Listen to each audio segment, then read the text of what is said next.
Hey everybody, this is Dimensions of the Supernatural. I'm Maureen Grudzinski, and this is my fabulous co-host, Anthony Simonelli, otherwise known as... Mr. Fuhgeddaboudit, how you doing tonight? How's everything? Tonight we have an amazing guest. He is not only an actor, he's also the recipient of the Purple Heart and others. He is a fantastic personality. He's a comedian, and he is also into every kind of paranormal, supernatural thing you can imagine. I'm going to let him tell you a little bit more. He's much earlier than we expected. This is the most amazing guy, Mr. or also Lieutenant Colonel. Hey, everybody. Hey, what's up? How you doing? I'm doing great. I forget about it. You know, I didn't take too long, man. All right, let's hear your Marlon Brando. Come on, bring it, man. Let's go. Come on. I don't want Brando here. I just say am I am. I'm telling you, you don't have it quite right. You got to be a little slow. You're just too fast. Make off you can't refuse, you say? Hey, how's everybody doing? We're doing great. How are you? How's your day? Well, I've got a great job and a great life. I'm out here at Fort Irwin, California. I've got a part-time job that I've had for 10 years now, where I come out when U.S. Army sends brigades and soldiers out to train to go to Iraq, Syria, Afghanistan, wherever it might be. But I'm involved in the training of those guys. And the way I do that is I'm doing this as an actor, if you can imagine. That's really cool. Yeah. I actually have a news broadcast that I have, and I go out in the field and record battles and all that good stuff. Now, one thing unique here is I got to be careful with my phone, and I'm going to start my car now and then. Because of the nature of my lifestyle, I live in a barracks full of guys, and there's no privacy or nothing. So I'm sitting in my car. It's about 95 degrees. But I'm wearing a white T-shirt like Tom Cruise, and it worked for him. It's got to work for me. You know? I mean, yeah. Steve. Let's see. Tom Cruise is 10 years younger, and I look 20 years older. But anyway. No. You look great. Oh, I feel great. I can't wait till tomorrow. I get better looking every day. So we have a great comment section. Everybody asks questions. They're very into this, so you should have a great time with them. Do you want to tell us a little bit about how you got into the paranormal? Because that's what this is about. Sure, absolutely. Just and it's unique considered. I did 20 years in the Army. In the midst of all this, I'm associating myself with UFO groups and MUFON and whatever, and I started my own. But yeah, let's go back to about 1993. This show came on TV called The X-Files. And, I first off, I'll never grow up. I'll grow old, but I'll never grow up. But I watched this show for the first couple episodes, and the third one had a military tie-in. So, boom, I was just hooked. And so at that time, I lived in Colorado Springs, Colorado. I was associated with the Colorado National Guard. I think by then I was probably a captain. I think it was a rank of captain. But I said to myself, gee, I wonder if anybody else is interested in this stuff like me.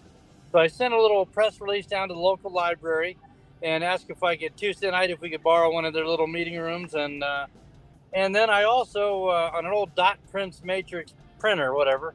Anyway, I sent out these press releases to the 3 TV stations in town.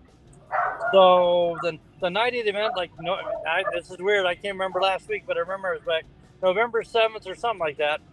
So I go down to the library. There's 200 plus people there. There's 3 TV stations there, and it got crazy really quick. We called it the UFO Institute, that later grew into the UFO Institute International. But in the early days of the internet, we were putting out a newsletter, and we had people in 22 states as members, and we ended up getting some overseas members. And we, and I'll be honest, I kind of went into it as it was a lark, but it got pretty serious pretty quick, because over time, as people found out I was, in the Army and had a military tie-in, the guy that worked in the missile silo in, Green River, Utah, couldn't tell this commander, couldn't tell this buddy, but later on down the way, he could tell me. So I became, I won't call it confession, but I kind of became like the guy on the other side of the wall, where they could say, I couldn't tell anybody else this, but I'm going to tell you. And so I heard stories about F-4 pilots flying back from Vietnam, seeing things. Again, the whole missile silo guys that had things like, hey, did yours just go up? Yes, mine did too. that type stuff. So, but just this X-Files thing really triggered it, and I just love the show, and it got so deep afterwards I couldn't keep up with it, and I got busy with Army and life and all that. But that was the initial start of it, and we ended up, over the years, it's still semi-active, and but that's kind of the quick story. We did get involved in some heavy investigations, but I'm talking too much, so let me wait for some more questions. So that probably is what really triggered a lot of people to be so interested in what you were doing, because, I think a lot of people believe that the UFOs or UAPs are mostly military grade, planes or drones or whatever the case may be. But in your case, you do also believe that that's not what it is. And I think a lot of others who are into the paranormal like us, we know for a fact that that's not always what it is. Yeah, I've had a couple of military sightings related to in the year 2001. I was 2001 or 2 in the summer. I was up at a place called Fort Meade, South Dakota, right near Sturgis, because that gives you a frame of reference. But we were out doing some training with the officer candidates. I was what's called a TAC officer, train, advise, counsel, and all that other stuff. But I was the guy in the black hat, kind of running like a drill sergeant. These guys, officers become candidates, becoming officers, NCOs. So anyway, one night out on the land nav course, we're all sitting there watching the candidates, trip and fall into swamps and mud puddles and all that other stuff. But on the horizon, we started seeing these delta-shaped aircraft. And it was kind of weird because they kind of laid flat against us, not so much like that, but more like that. But it's like they covered the whole horizon. And, hey, anybody see this other than me? And, roger that. So at the end of the day, we don't know what it might have been. It may have been some kind of military craft experiment, but, we don't know for sure. And so, but that was well documented with the military guys. And we were looking at this one with binoculars. So it was delta shape and the whole classic delta thing. So, wow. Do you think they are more attracted to like military bases or areas because of the radios or whatever I that would might think be? so. Radio, transmissions going back and forth, whatever's in the air, the waves and everything, radio waves. Yeah, I think for sure. And then, if you throw in the whole nuclear weapons arsenal of the Cold War in there, for sure. Just one guy you should have on your show someday is a guy named Kenneth Dudley. And he's a guy in 1973. He and his girlfriend are driving back from, in 1973. They're driving back from Las Vegas. They're taking if you know where this is, I-70, and then, connects with I-15 in Utah. But you took a right turn and headed east on I-70 around Green River, Wyoming. He and his girlfriend, and I absolutely believe he saw what he said he saw, giant spaceships just covering the area. And that's around the same time that, if you depend on what you read, that's when a lot of these nuclear silos were shut down. To the UAPs now go over the top of it. Next thing you know, everything's shut down. And one of the guys that talked to me, it was Montana situation, but he said they had a situation where they got a call from NORAD, I believe it was, and they said, "Hey, you've got something about 10,000 feet above you. Do you know what's going on?" And so apparently, the way he described it, the soldiers ran out of the barn. That's actually their barracks. It looks like a farm from the distance. You'd never know there's 20 military guys living there. And but they all looked up, saw everything. And then later on, the guy said that they brought the, before anybody could leave the base, whatever, JAG lawyers signed up. And, before you got to check out, I will not divulge any information about this for 5 years after my retirement. And so, and this would have been, again, one of those 1970s, early 80s type time frames. So, yeah, I'm, and if I go in a spiritual sense, why would God put all of his eggs in one basket here on earth? I mean, good grief. What if we screwed it up like we did? So, or why would he put a bunch of stupid people on a planet when there's so much more out there with some intelligent brains? We're not the most intelligent people, Definitely the intelligent beings in the universe. I mean, if we are, there's something wrong. we're in serious trouble. Serious trouble. Definitely. And we're in serious trouble. And so very shallow gene pool. So, but yes, I definitely think there's something out there. Do I think the Egyptians helped build the pyramids? I waffle on that. Sometimes I'm all on board, and other times I wonder about that. But I'm pretty convinced we're not alone. Yeah. Well, when it comes to UFOs and all the, it does. I mean, in ancient Egypt, and even there's the carvings on walls of things in the sky before airplanes or anything like that. So people floating in the air. So, when it comes to UFOs and stuff, even religious paintings. There's So there's always something. There's Zeta Reticulum creatures in stained glass churches in Europe. I understand. So I mean, I've seen pictures. I haven't seen one up close and personal, but I've seen pictures, and I think I can never say the name right, but the place with all the carvings and the rocks in Peru, Machu Picchu, something like that. Yeah, okay, was I close? Yes. You said just like I did, so we could both be wrong together. No, it's correct. Oh wow, we're right. So, but the whole subject's always been fascinating to me, and I've always been intrigued by it. You really have been. Yeah. So where was like the most? Where was the place that had the most sightings that you're aware of?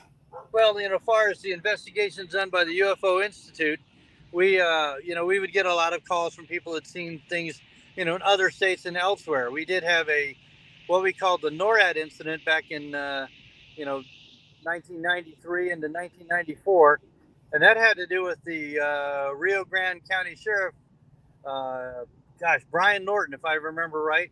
And long story short, the way he described it, and Christopher O'Brien, I don't know if y'all know him or have heard of him, but he's a brilliant investigator. Probably I'm minor league compared to him, but he did a major investigation in this. But long story short, when NORAD calls this deputy sheriff and he says, Sheriff, there's been some kind of craft or something crashed in the Rock Creek Canyon. Would you please go get some deputies and go find out what it was? So, it's wintertime in Colorado, so it's not easy. But they loaded up, some sheriff SUV types, searched for it forever, and, didn't see anything. A few days later, we got an investigation with a Lieutenant Colonel Air Force Master Pilot Navigator, a guy named Jimmy Lloyd, who passed away a few years back, tragically, but he was an elderly man. But he had given me a sighting report that's fascinating, and darn, if I had it with me, I'd read it to you, but I don't have it right here, right handy. But I'll make sure I get it to you. But he described a big green orb type object going over the Canyon City area, over Florence, Colorado, and all that, right about all this time frame. And so, but anyway, they didn't find anything out there. And then then a couple days later, all of a sudden, all these military flatbed trucks started showing up, like they were looking for parts and pieces to haul away. And then the black helicopters showed up looking, searching for things too. So, whether it might have been, maybe it was, it was after Desert Storm, so it probably wasn't an F-117 stealth fighter, but it might have been something, something new that we've got. But anyway, and at the end of the day, about 5-6 days later, the NORAD called back, said, disregard everything, just, forget about it.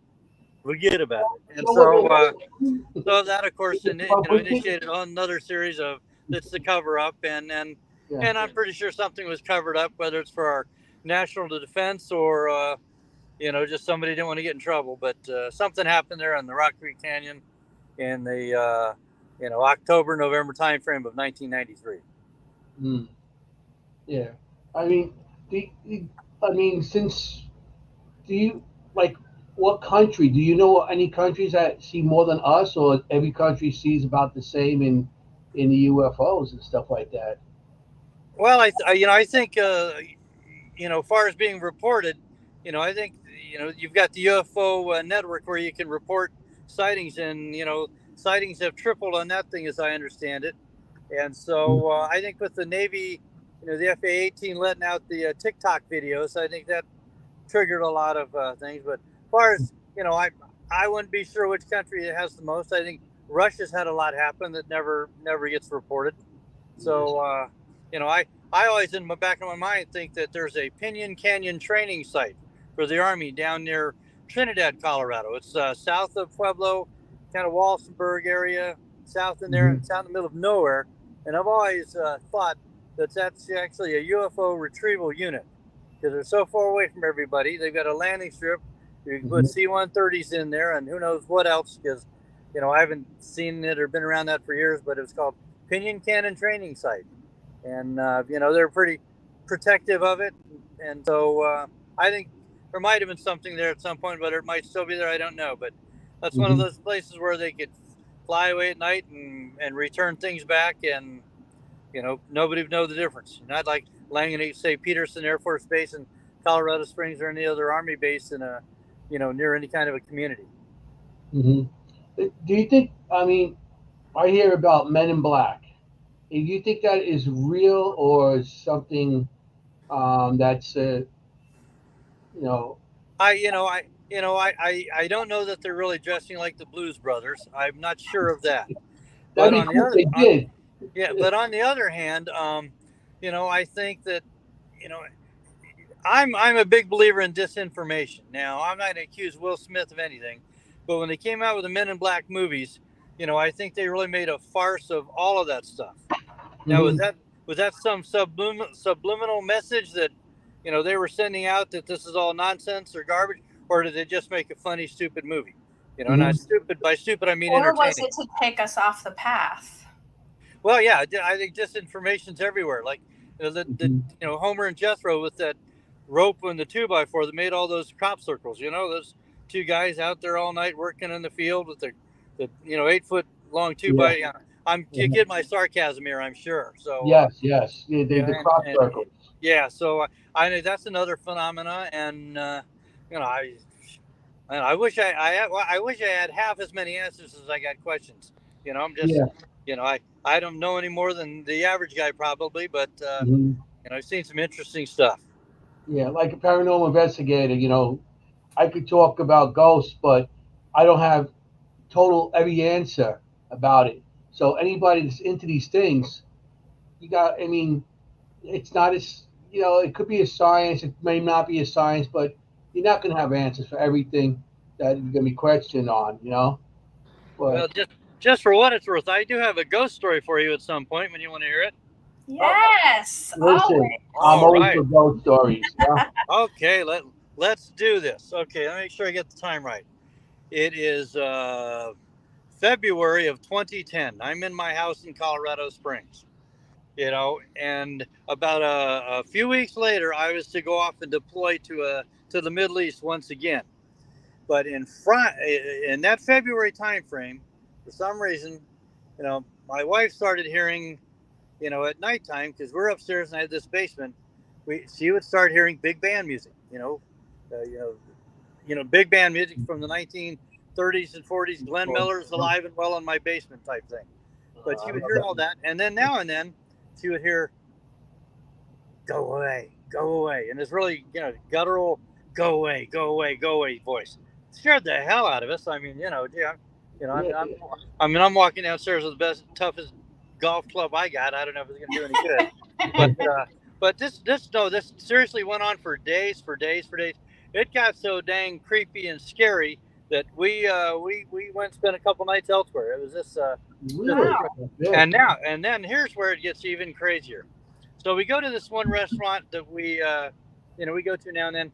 And there's this guy there. He's kind of looking a little bit, Native American, indigenous, and he's just looking at us, and we're looking at him, and it's kind of like, I know you from somewhere type thing, whatever.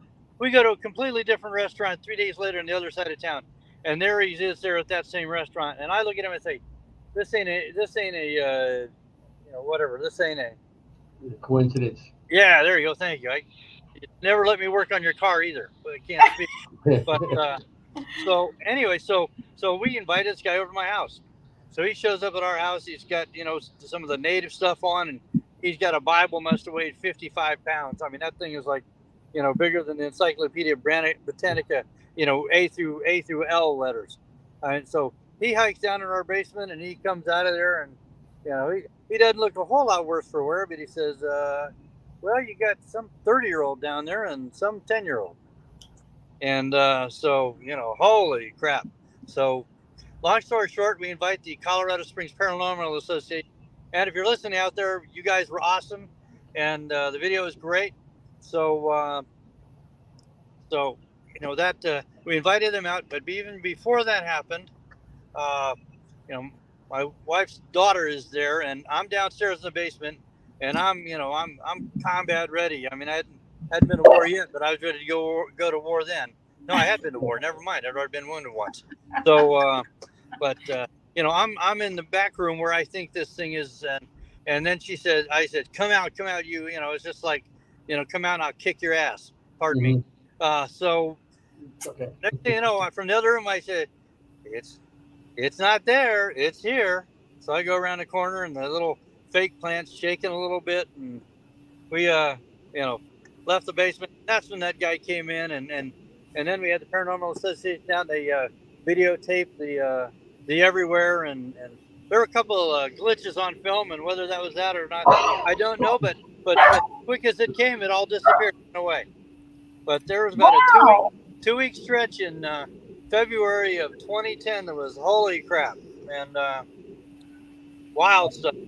And you know, I didn't believe in any of that stuff, you know, and then I sure do now. So you know. So did you believe in aliens but not ghosts? No, I think I was always on board with aliens. I think I was always on board in extraterrestrials coming through now and then. We may be their petri dish, as I can say sometimes. And that was the other thing I wanted to know. Why all of a sudden did this happen? Where it was days and then gone.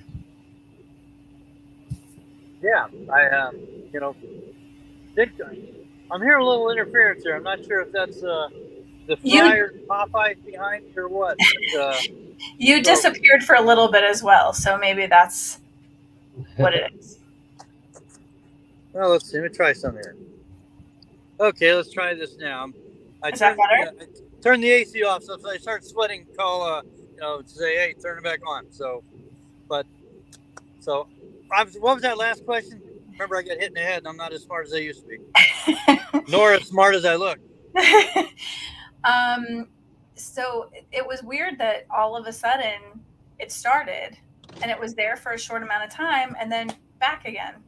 Yeah, we have no idea other than you know, I used to throw a lot of parties. I mean, I would throw theme parties where we'd have, like, instead of tombstone, we call it doomstone, and all these grown-up friends of mine that were still kids would wear cowboy clothes. We did things on Star Trek. We did you know, all kinds of stuff. And so somebody said that, well, you know, one of your party guests one night just brought him with them, and they didn't take him home.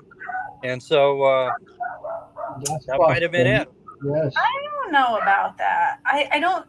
I mean, if you have a theme party, I can't imagine that you would just bring someone in from the past with that. It must be something else. Don't know. But in the past, sometimes people have attachments, and they might be in a location, and attachment goes on to them, and then they go to another location. And that attachment might just jump off them for a short time and stay there, and then go back to that person. Yeah, it could have just been an attachment to somebody that you had with you. I don't think it's as much the theme part, though. All righty. Oh, and one thing that I've been, well, I digress here. When we were talking about this whole UFO or the ghost thing, the guy said there was a heavy presence of voodoo, and so that was pretty interesting. And the voodoo part. What he did is we went through the house and we looked for any kind of voodoo related type stuff. Found my DVD of the Bond movie Live and Let Die. It's just a voodoo influence. So we buried the DVD in salt for a couple of weeks, and it wasn't playable after that. But again, it just went away as quick as it did, and no other sign, no further anything. Mhm. I mean, I worked in a location. A lot of voodoo stuff. When they want to put curses up, they actually bury them into walls, and Oh, it's there you in go. the wall. Yeah. So you won't be able to find it as fast because I actually did a location, and somebody actually was digging out something in the wall, and it came out with a bag. And it was like a bag in the wall with hair in it, some kind of white substance, and some other stuff. Man. And There's a lot of like teeth and hair and like chicken feet and that kind of thing that they use. yeah, so we did the location, and we got some activity there, but we had to get somebody in. I think they had a shaman come in and take care of that, and they had to get told from a voodoo priest that called them up from New Orleans, and they settled. I get they did what they had to do. That's when it comes to that. That's not what I do. So yeah. Yeah. I just, I was raised a military dependent, and all my years in the military, another all this and that. But so in theory, I should probably be that guy that doesn't go for any of this type of stuff or anything. But I've seen enough in my life. Nothing would surprise me anymore. So so I'm wide open to all conceivable possibilities. So I mean, I dealt with because I've been doing this very long time, and some of the stories that I speak to military, and they have some of the stories like from seeing UFOs to spirits to cryptic types of animals. So a lot of military does see it, but they don't talk about it as much. Yep.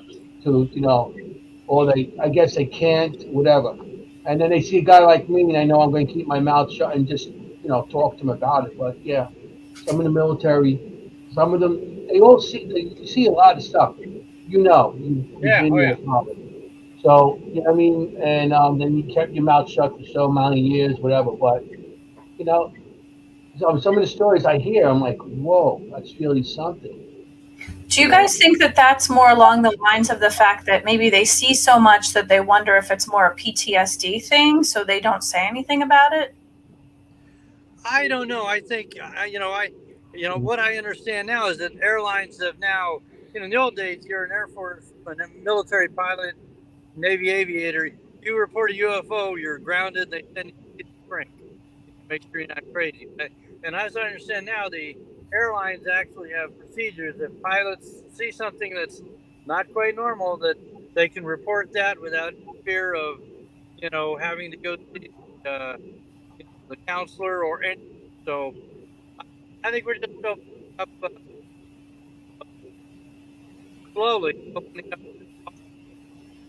I do think someday closure will happen. And I really thought that President Trump, in his last week in office, would probably lay all the cards on the table. I'm surprised he didn't.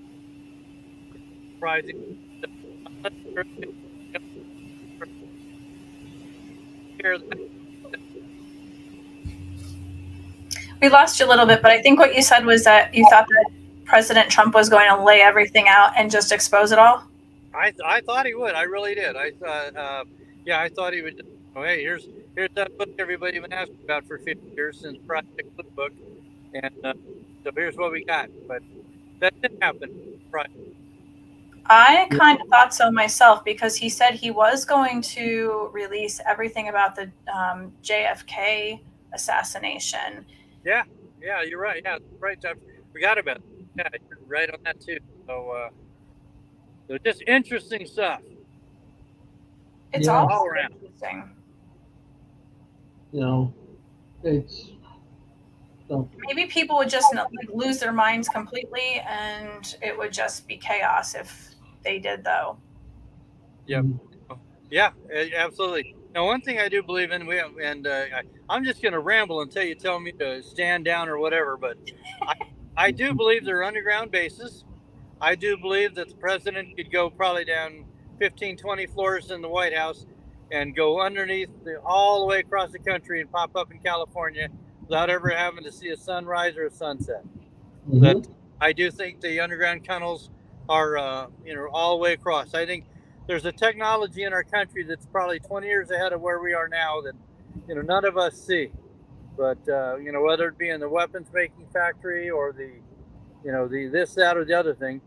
And that brings me up to the topics of one of my movie scripts called Dulce 79, where allegedly in 1979, the U.S. Army Rangers were sent in to recapture a underground base near Dulce, New Mexico, that was full of aliens, as well as working along with, American scientists. So, did that happen? I don't know, but it's sure a good movie script. If you guys want to go on a money race, it's free. We can put that together for you. Yeah, Yeah. that's another thing. You write scripts. So Oh, you write scripts more about science fiction or I about. scripts about everything. It's, I'm unique. I've always wanted to be a writer, but in my family, my dad was a World War II fighter pilot, flew in Korea and in Vietnam. He was that guy. My two older brothers were both Air Force pilots, flew in Vietnam. My twin nephews, class of 1995 at the Air Force Academy, they're both pilots. So as you can see, there was going to be a military tie in my system one way or another. So Mhm.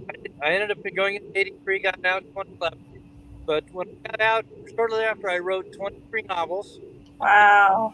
I had a lifetime full of creative. You know, they didn't read probably like everybody. Uh, The one that I tried to get, that's a great war story. Why'd you have him fall in love? The other agent would say that's a great love story. Why'd you have him go to war?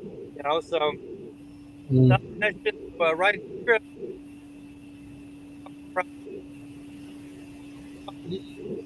You're breaking up. We're not hearing you too much. We're Oh, losing you a little Your bit. voice keeps on going in and out, so we're not well, hearing you what that is well. this here? It's a conspiracy. Thank you for your service, by the way. We Oh, didn't you're say welcome. You're welcome. Yeah. I tried to unscrew Iraq twice and failed miserably, but thanks anyway. So, that. I love your personality. hey, whatever it is, it is what it is. I know. So, Yeah. but well, I'll tell you what. Can you hear me any better now? I turned my car off. That's So that's much. Now you're not going to have air conditioning or be able to go home. if you can't hack it, don't suit up. That's a family saying. It might actually be the steel around you too. Ah, okay, could be. Maybe here. Let's try an experiment. Yeah, no, that's not. I say I could put a shirt over my head and we'll try to. There. Anybody ever do this on your show? No, I don't think so. But there's a first for everything with us. Hey, Live inside the blue shirts.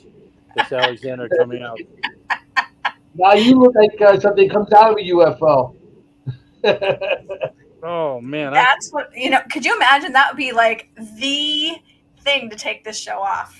Yep, and I'm just waiting for the military police to drive up and say, Yeah, Colonel, what the are you hell are you doing? doing?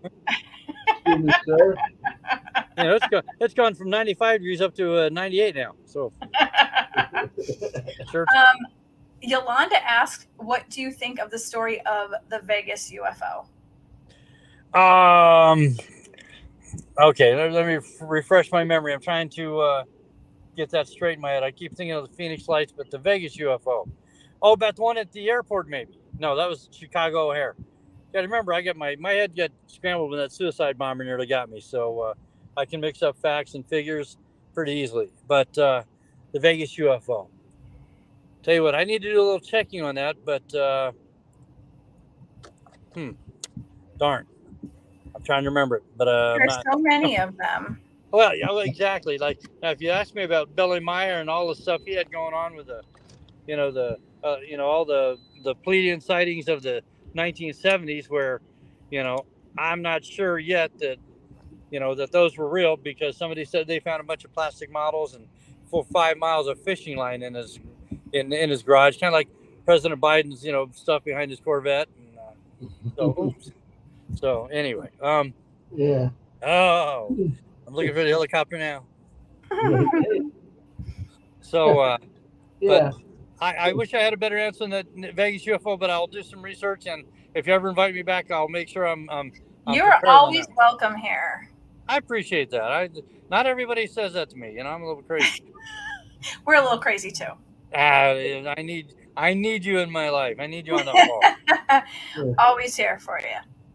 So, yeah, you wrote some screen. I seen some of the stuff that you're in and wrote, and you do acting too.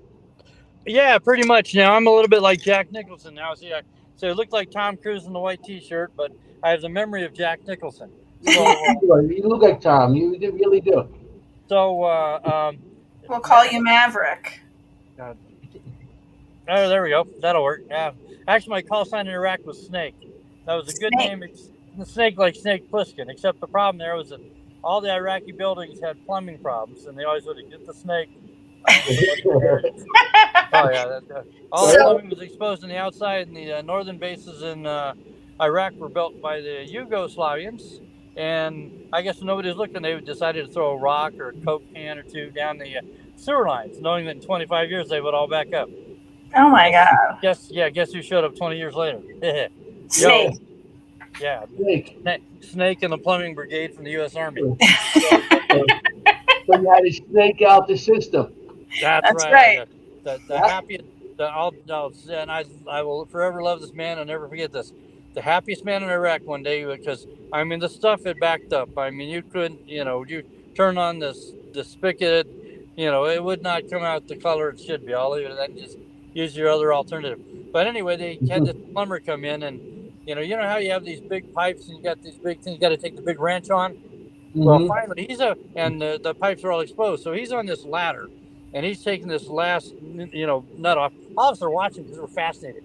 The next thing you know, 15 years of stuff comes roaring out of this pipe and drenched him, and but he's reaching there, pulling out Coke cans and bottles and whatever, and it's hot as hell. Oh, and he got this was inside, and but anyway, like he got down the ladder super quick, started shaking all our hands, but none of us could run fast enough, so we just want to run because he was like he's holding up an Oscar or an Olympic medal, man. He was so proud.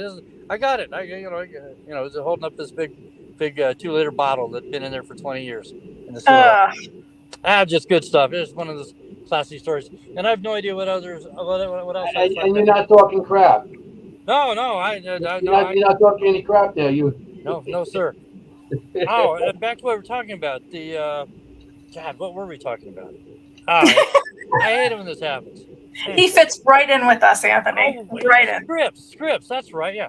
Okay, so I have another plan from outer space. Monster, The Art of the Craft, Dulce 79, Verge, The Magnificent Raiders of Dimension War 1, Agua Diablo, and Son of the Teenage Werewolf. There's actually, if you look at my my webpage, that www.quillteam6llc.com that I sent you guys a business card of, you can put it out there. I've written 35 scripts that are registered with Writers Guild of America.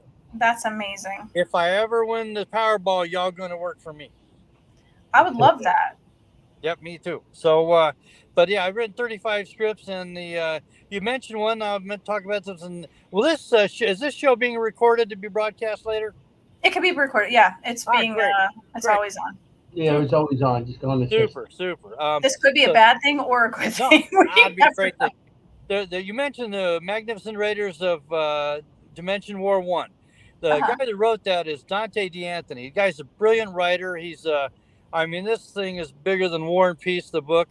We're working on all kinds of aspects to turn it into anime, into a call it cartoon in the old days, but an anime type thing. And it's really brilliantly creative and all that. And I'm involved in that project, but that's really brilliant. That Monstron you mentioned, that's I can't talk a lot about that because there's a lot of stuff we're keeping behind the scenes yet for the moment when we're going to really let all that out. But Another Planet from Outer Space, that was my first film I was an executive producer on, and that's a fun movie, and we just finished the sequel last a few months ago. So the sequel to that one's coming out, and I've been in like 6 or 7 or 8 movies now. I've lost track, but I was in American Bigfoot. I was in Lionsgate a movie called Room 9 where I looked really freaky and crazy, and I grew my beard up, man. I looked like a homeless veteran, and it was pretty ugly, man. But but anyway, I was in that movie, and let's see. Look, I want to recognize 3 filmmakers really quick before I forget, because I left my notes to talk about, back at the office, of course. So shout out to Chris Sanders of Black Copies Films. He's in England, and he makes incredibly great movies, and I've been honored to be a part of them as a producer and in a few of them and all this and that. But Black Copies Films, Nest of the Vampires, Werewolf Cabal, Demons at Dawn. One that's coming up here, the Haunted Studio, and he's making a movie coming out soon called Ripper Reveal about Jack the Ripper. That's cool. That's Chris Sanders, and he's a great guy, just a great human being. Next guy I'm going to talk about is Lance Poland from Los Angeles. He's the brains behind Another Planet from Outer Space. Its sequel, Another Planet from Outer Space 2, The Doomed.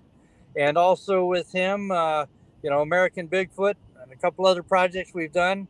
And there's Stephen M. Smith, somehow I've gotten involved with some English filmmakers, which is kind of cool.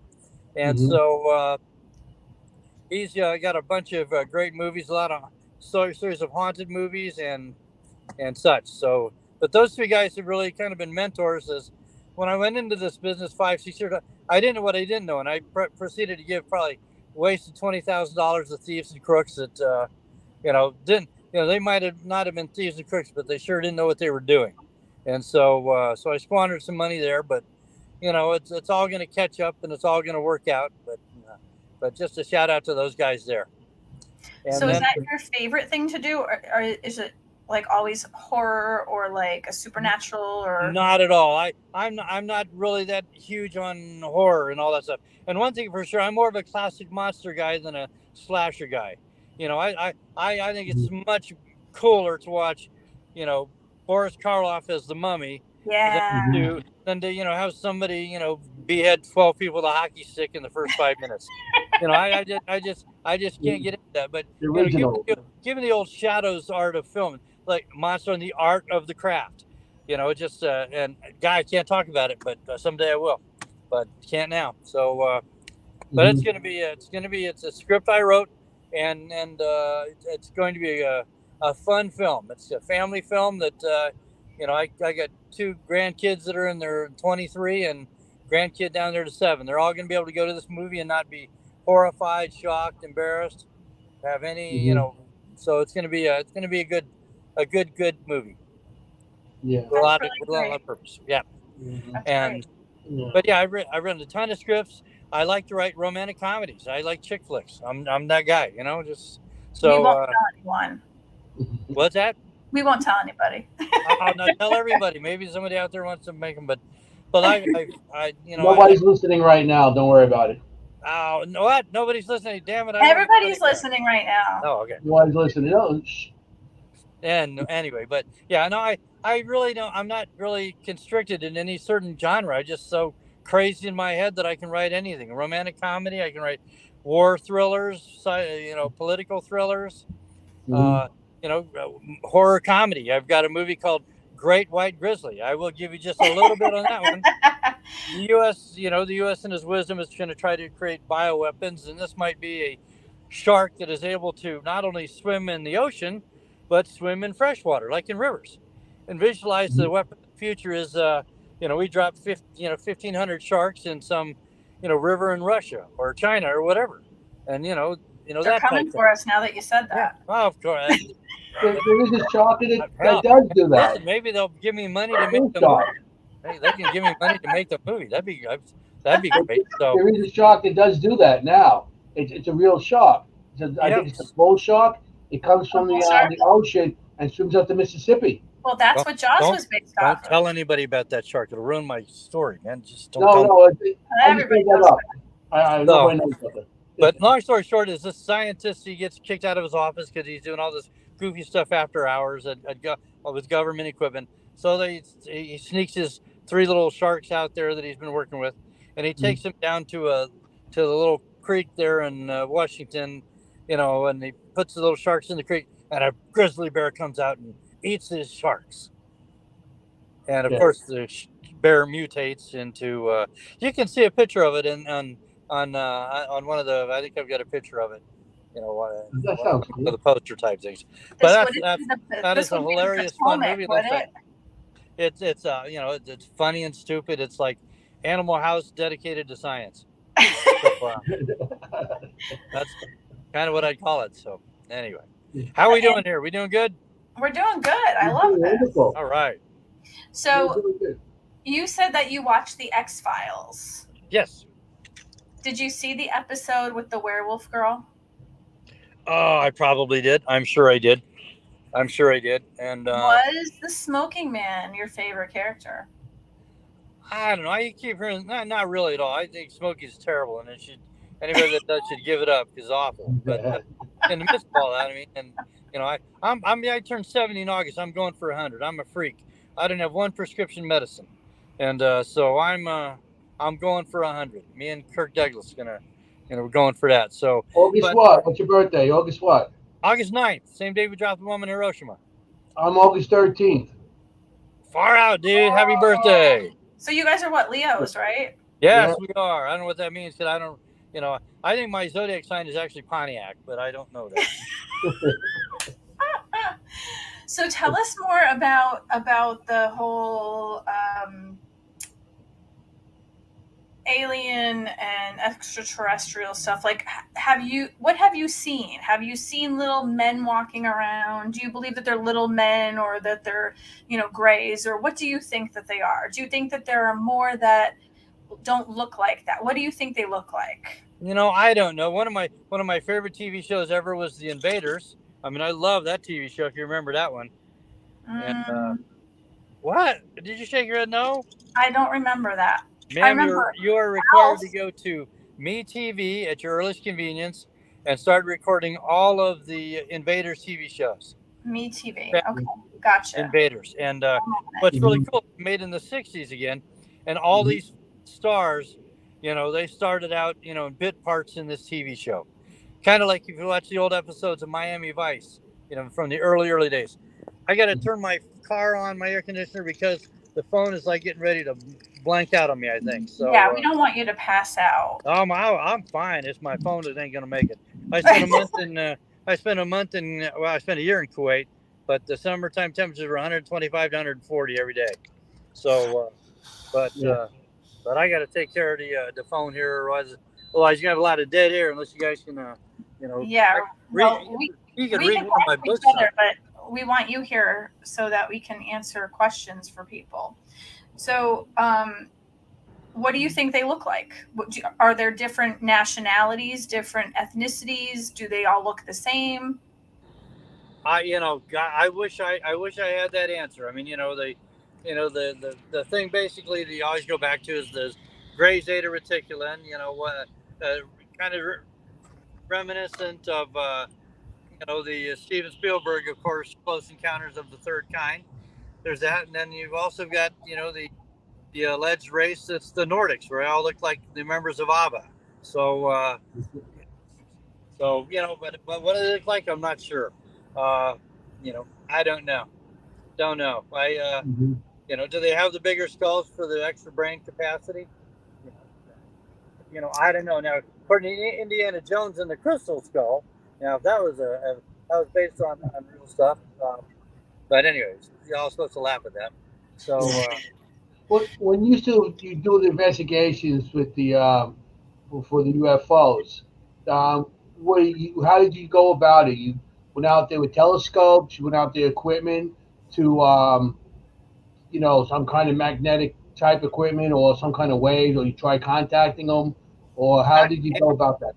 I'll be honest with you. The UFO Institute, we really didn't have any high-tech equipment like that. We we didn't have any Geiger counters and all that type of stuff, and but most of the investigation we had were just direct sitting down with people with a cassette recorder and a microphone, and we had a lot of those. We didn't have any high-tech equipment, and so ours is mostly just this is what I saw, and then we had a regular form that they would fill out and all of that. So So you have no cameras or anything recording? Well, we didn't have our iPhones to record one back then, so You know, I think probably a couple of investigators. I never recorded on camera anybody, but we had some investigators that did.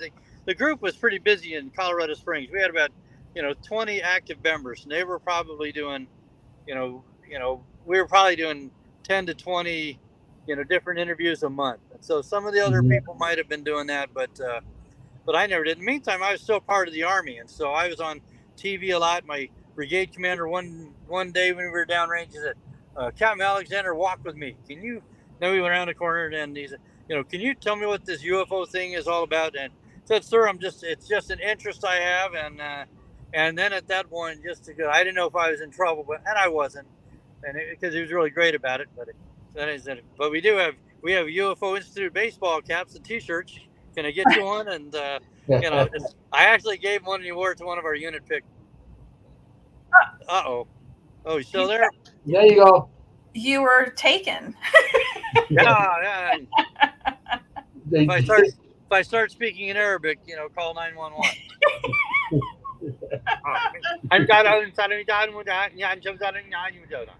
Oh, okay. Then that's 411, not 911. Oh, yeah. I did it. You know what that says in Arabic? It says, No. "What a lovely gun, Your Excellency."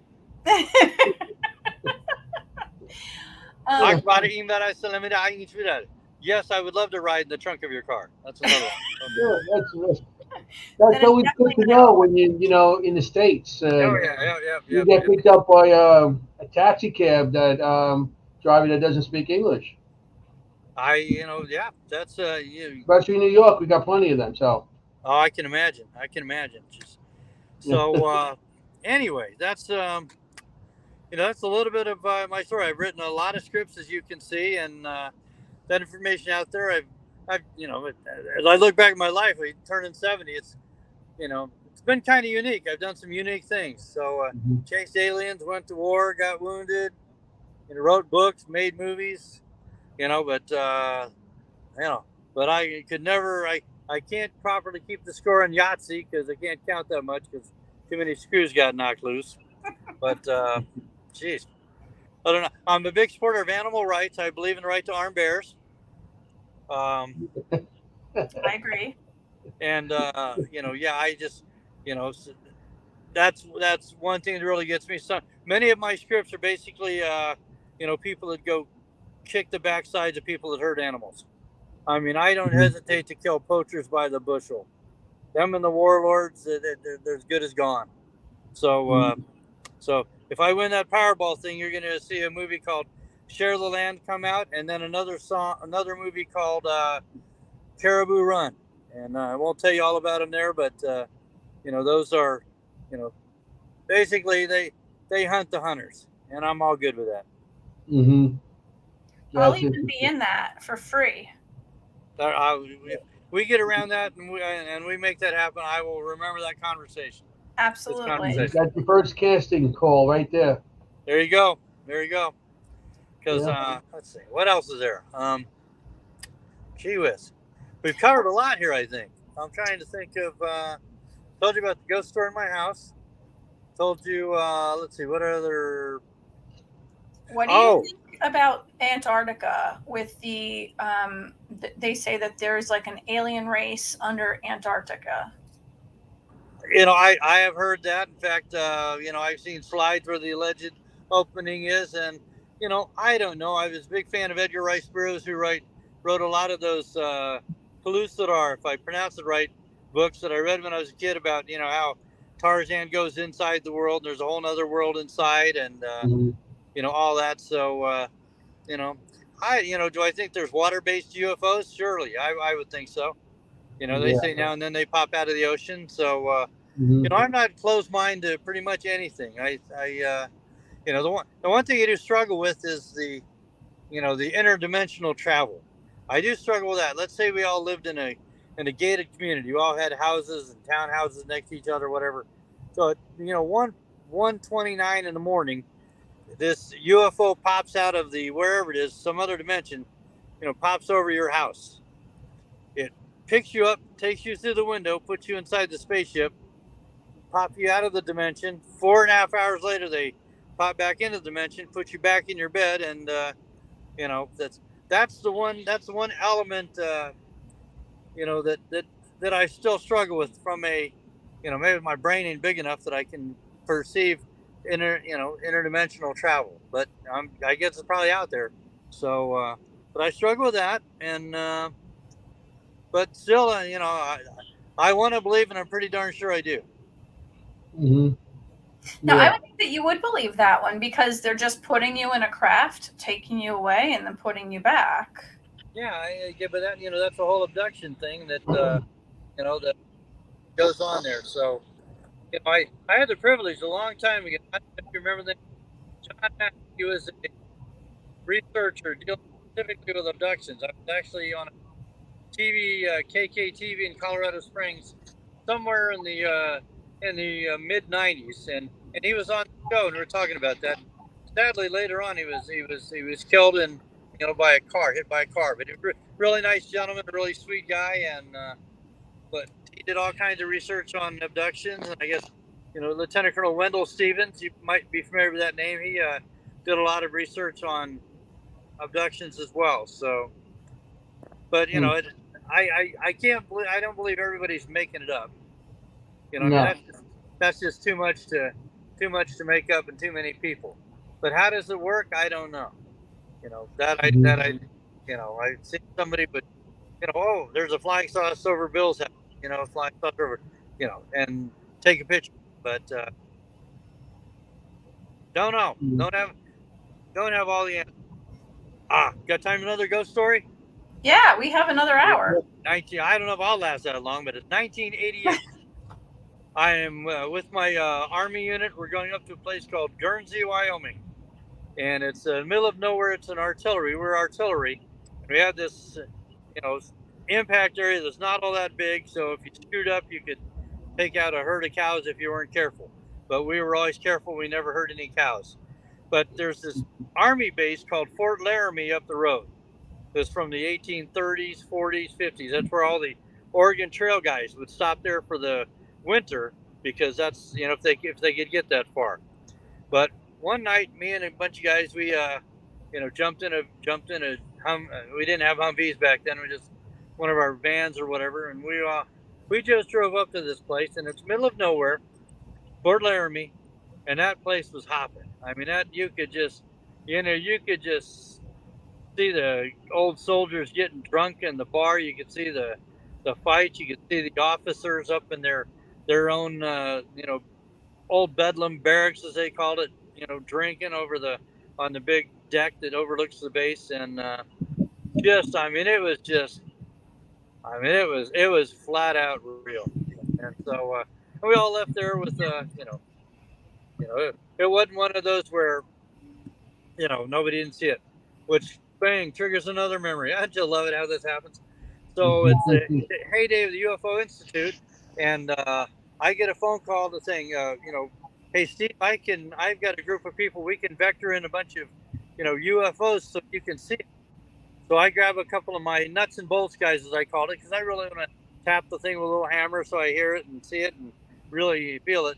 So we meet down in this parking lot of this, kind of like a Kmart before Walmart got big, but it's a big giant parking lot, and his crowds, they're standing on one side, they're going ooh ah, it's beautiful, like in Close Encounters of the Third Kind. Mhm. And me and my buddies were on the 30 feet away. We didn't see nothing except a bunch of empty carts down by the fence line. But those guys, so you get into the metaphysical and you get into the physical, and so I'm not a metaphysical guy, nor am I a material girl, but I knew I'd get you on that one. So there, so that'll teach you for going to sleep during the show. Anyway, but no, we didn't see anything, but him and his crowd, they said they saw everything. So it was just fascinating. I'm gonna turn my car off now again because I started to get that funky sound. All right, we are back live from the front seat of my beater RAV4 with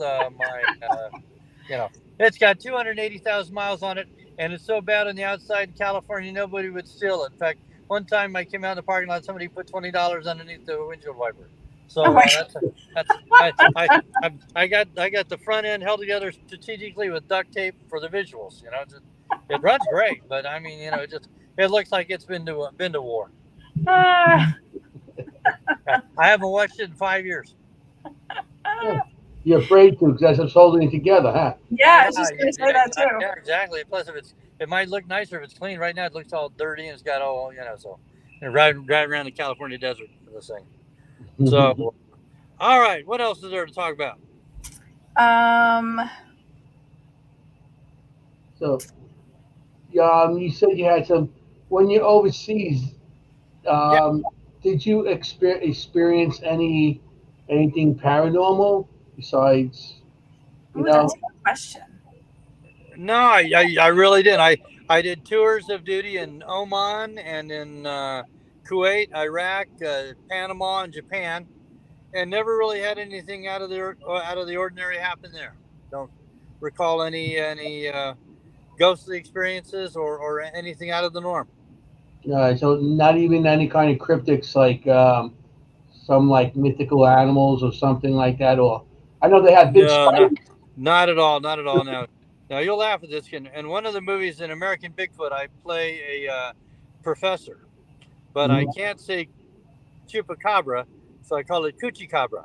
And so they decided to come up with a sequel to American Bigfoot, and so anyway, but that's definitely no experiences with chupacabras or big feet or Yeti or Sasquatch or nothing. Okay. After that, the resume is pretty boring in that regard. Do you think that those that are taken or they have any kind of contact with extraterrestrials have something special about them, or there was something innate within them? That's a great question. That's a great question. I'm just theorizing here because I don't have that answer. But years ago, and I did not watch it, and I probably should have. Steven Spielberg had a series out called Taken, and I don't know if you all watched that ever, but it's worth making note of this one. It's called Taken. It's about a family over generations where family members are abducted. Okay. And it's actually pretty cool. Oh, and another show you got to watch before I forget. One of my favorites is Kolchak, the Night Stalker. I used to watch Night Stalker. Yeah, Kolchak, the Night Stalker. Here's a commercial for MeTV, memorable entertainment television. MeTV. It's after one of my favorite shows ever is Saturday Night. Sven Gulli. He's an old horror show host, and they show old monster movies from way back when. Some of the old Hammer films and other stuff. Love that show. That sounds familiar. There's actually something really hysterical that everyone should watch if they're into UFOs, or even if they're not. It's on Saturday Night Live. You could find it on YouTube, and it's when Ryan Gosling visits, and he's with, I think her name is Kate McKinnon. It's it's like a Taken kind of skit, and there's a part 1 and a part 2. And I've never seen that. Oh my gosh, I laughed so hard. I literally had to run to the bathroom quick and continue. I will check that out. Saturday Night Live have a couple of things like that, and they have one skit where two government agents speaking to 3 people that were adopted. Okay, and the 2 people, 2 of them had a really great experience, and the third one always has the worst experience. That she's the one. Kate McKinnon has a terrible. Okay. Yep. And Ryan Gosling is laughing so hard he literally has to take his hat and put it over his face because he's laughing so hard his body's shaking, and you can't control yourself because it's that funny. The first one is he doesn't have a hat, and then the second one he has the hat. So you kind of have to watch it the way it's playing out. I will check that out. I'm sure it's on YouTube at this point. So it is. Yes, it is. It's funny. Yeah. It's really funny. Okay. I will check that out. Series because they have a bunch of them, and I watched them in series, all the ones they had, and it gets better and better. It does. Yeah. That's cool. I almost peed my pants. We don't want that to happen. No. Unless you're home, that's okay then. No, then there's a So, lot to clean up so here, now, and I'm the one that does it.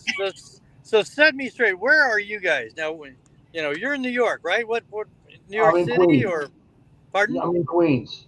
Queens. Queens. So, I'm in French Meadow. Jets or Giants? If I was gonna pick, I'd probably go Giants. Okay. Islanders or Rangers? Rangers. Okay. I live Let's on see. the island. The Brooklyn Nets or the let's see. Oh, mine just went blank. Who's the other team there?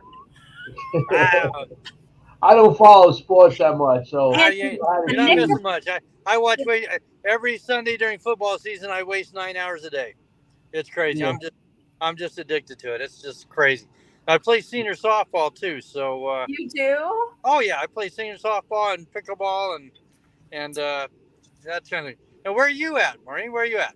So I'm actually right now halfway between Wilkes-Barre and Scranton in Pennsylvania, and I would prefer to be in Florida. I get that. Now there's some place in Pennsylvania that's having a Comic Con this weekend. I'm trying to think where. This weekend? Yeah, this weekend. Yeah, I think so. Is it in Philly, maybe? Man, I cannot. I'll do some checking on that, but it just seems like there's a Comic Con in Pennsylvania coming up. Maybe there's one in Missouri. I don't know, but my family has Pennsylvania roots. Oh, really? Yeah, we've got us back to the 1700s. The rumor is we came over with William Penn to a place called Little Valley, Pennsylvania, and then a bunch of us split off. They were, the Quakers and all that. They ended up in Western Pennsylvania near Franklin, Oil City, Tynesta, Freiburg, all that area. Okay. And we had Grove City, and my family ended up owning a bunch of land, a farm in the early 1900s. My great grandfather was in the 155th Pennsylvania Volunteer Infantry in the Civil War, and he lived in 1926, and his VA pension then was $90 a month. Get out of here. Now think about $90 a month in 1924, 5, and 6. That's a lot of money back then. Oh yeah, that's why I always wonder how it seemed like we owned I was a kid when a teenager, but the fields and the farm went back on forever. He must have owned 600 acres. I have no idea. But yeah, that was a lot back then. Yeah. So, so we got Pennsylvania roots together. That's crazy. I just bought property in PA. I got property in PA. I bought property up there. Okay, Anthony, cool. Anthony has property only about a half an hour from me. Yeah. What are you going to do with it? You going to build a movie studio for me? Yeah, sure. I'm going to put another Universal studio for you, okay? That'd be great. One thing you're talking about the movies for a minute here, just, amazes me these studios can, spend $200 million making a movie, spend another $100 million advertising the movie, and then the thing loses, another $400 million. Where do they get all that money? I would like to know myself because give the three of us $5 million and we'll build that movie studio, and we'll get Home Depot to build the hotel, we'll get Lowe's to build the stable and whatever, and we'll get Chase Bank to build one of the banks, we'll get Wells Fargo to build the other one, and Sure. whatever. So movie making is fun. It is fun. It's a lot of work. Oh God, it's very expensive. Like I have a bunch of movies that I started writing, and I like you. I don't have a particular genre that I prefer to write, but I have certain movies that I would prefer to watch, obviously. But it's very expensive to film them, so it's really hard to be I would never be able to be an executive producer, but I'm looking for them. And I have several of them that are just kind of on hold right now. Gotcha. I get that. I work with a bunch of great people now that have, taken me under their wing and maybe seen that I got a little bit of talent, but I would put a shout out to Hold one here. Okay, we're gonna do a commercial for Burger King. I've always said that, like, when I'm on set, this is not Diet Coke. Yeah, there you go. It's a rum and Diet Coke. Got to get back somewhere.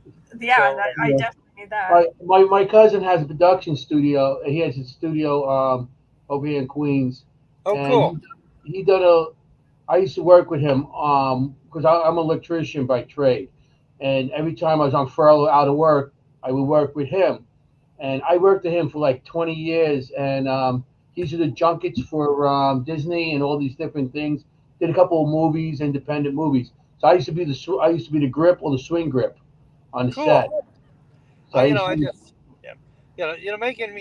making movies is not in fun and glamorous. It's kind of like war, and hours of boredom with minutes of excitement, and but everything has to be done yesterday. oh yeah, Everything has to be done yesterday. It's like, okay, we're starting 5 o'clock today, and the next thing you know, you're going home 3 o'clock in the morning. It's start 5 o'clock again. yeah. It has to be done within a month, or a couple of weeks or something like that. And Yeah, and then you're the rushing editing to get has it to done, start and immediately. it's like, and then when you're done with that project, a new project starts, and then you're doing the same hours. It's like crazy.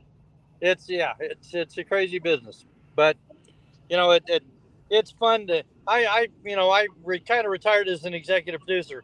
I just love the writing side. Hmm. I like I like to write. just putting a good story and a script together. So Yeah, Yeah. I love to write myself. I've always liked to write, and I do like to be on the set, and I love to watch how things go, and to the energy of it, and the people who are surrounding it, and cheering everybody on, and making sure that everything goes correctly, and the costumery and the makeup, and it's so much fun, especially when it's not just a regular everyday movie. Like the period stuff is beautiful, yeah. and but it's stressful too. The anxiety is really high when it has to be like, right on, because if you're paying for that time to rent something or whatever, that gets very stressful. Hmm. Hey, I want to introduce you to a friend of mine. I just saw that. Hey, Hey, Wolfie, Wolfie, say hi. Woofy. hey, Wolfie. Wolfie, say hi. Hey, Wolfie, Do you, damn it! do you drive around with Woofy every day? All the time. He lives in my car. He lives in the car. Kids love him, man. They like, they mommy, yeah, they get a kick out of mine. And I like Anthony it too. asked you if you had seen anything like a cryptid or You got in your car. Like I said, I'm big on all the classics. I love the idea of lycanthropes. I'm a big Hammer Films fan, and just guys in hockey masks with swords just don't do it for me. But the creature coming out of the bog after the wagon dumped his sarcophagus in the mud pond. That's good stuff. Hmm. Exciting. When I do investigation, I'm the camera. I love my cameras. I go night vision, and my cameras. I go in by myself a lot of these locations, like these big abandoned buildings and stuff like that, or and I go in there, and the camera could, the camera's so great. If you know how to use a camera, you could do almost anything with the camera. That's one thing, and I have no gift for that. I mean, I have, you put me behind the camera, the movie's going to be like 6 months behind schedule after the second day. So, but yeah, I have no technical ability at all. I still don't understand how electricity works. You put a wire in a coil. I don't get it. I still don't understand how it works. Now, if you need errors taken out, I mean, the whole technology. I don't understand. How my phone is. Whatever, 5G, whatever. So it's just crazy. I don't. Mhm. I don't. And then I also don't know how the heck I survived the first 60 or 55 years without this thing. I, Yeah. I mean, and now the kids of today, I mean, just, the world they're going to grow up in. Crazy. Hmm. What they're going to They, see. they got a it's going to computer, be a hologram of phone, yours. and a camera in their hand all the time. Yep. You know? Now, what do you guys take on this AI stuff? The what? AI, artificial intelligence. What do you Yeah. What think? do you think of it? Yeah. Well, the new stuff coming out, it's getting scary now It's because dangerous. they, I mean, they could take anybody and use them on anything, and use a voice of the person that person, and they could do anything. They could make them sound do something bad, and everybody go against them. The person like that's not me. They could do so much stuff with that. That is scary. How they could take the person and make the person look just like that person and do Yeah. different things. Yeah. Well, Paul McCartney. You know, there's a lot going on now. There's going to be another Beatles song issued out. It was one wrote before he was high. They, bring him back and George Harrison back. And interesting. I saw Yeah. both of it, and the only problem they had is they had them both being left-handed. So, so, but yeah, Reunion of the Beatles. So they're redoing everything that the Beatles did without them actually being there. I think it's just this one song that I You keep on going out again. maybe Your voice. the whole term. So, but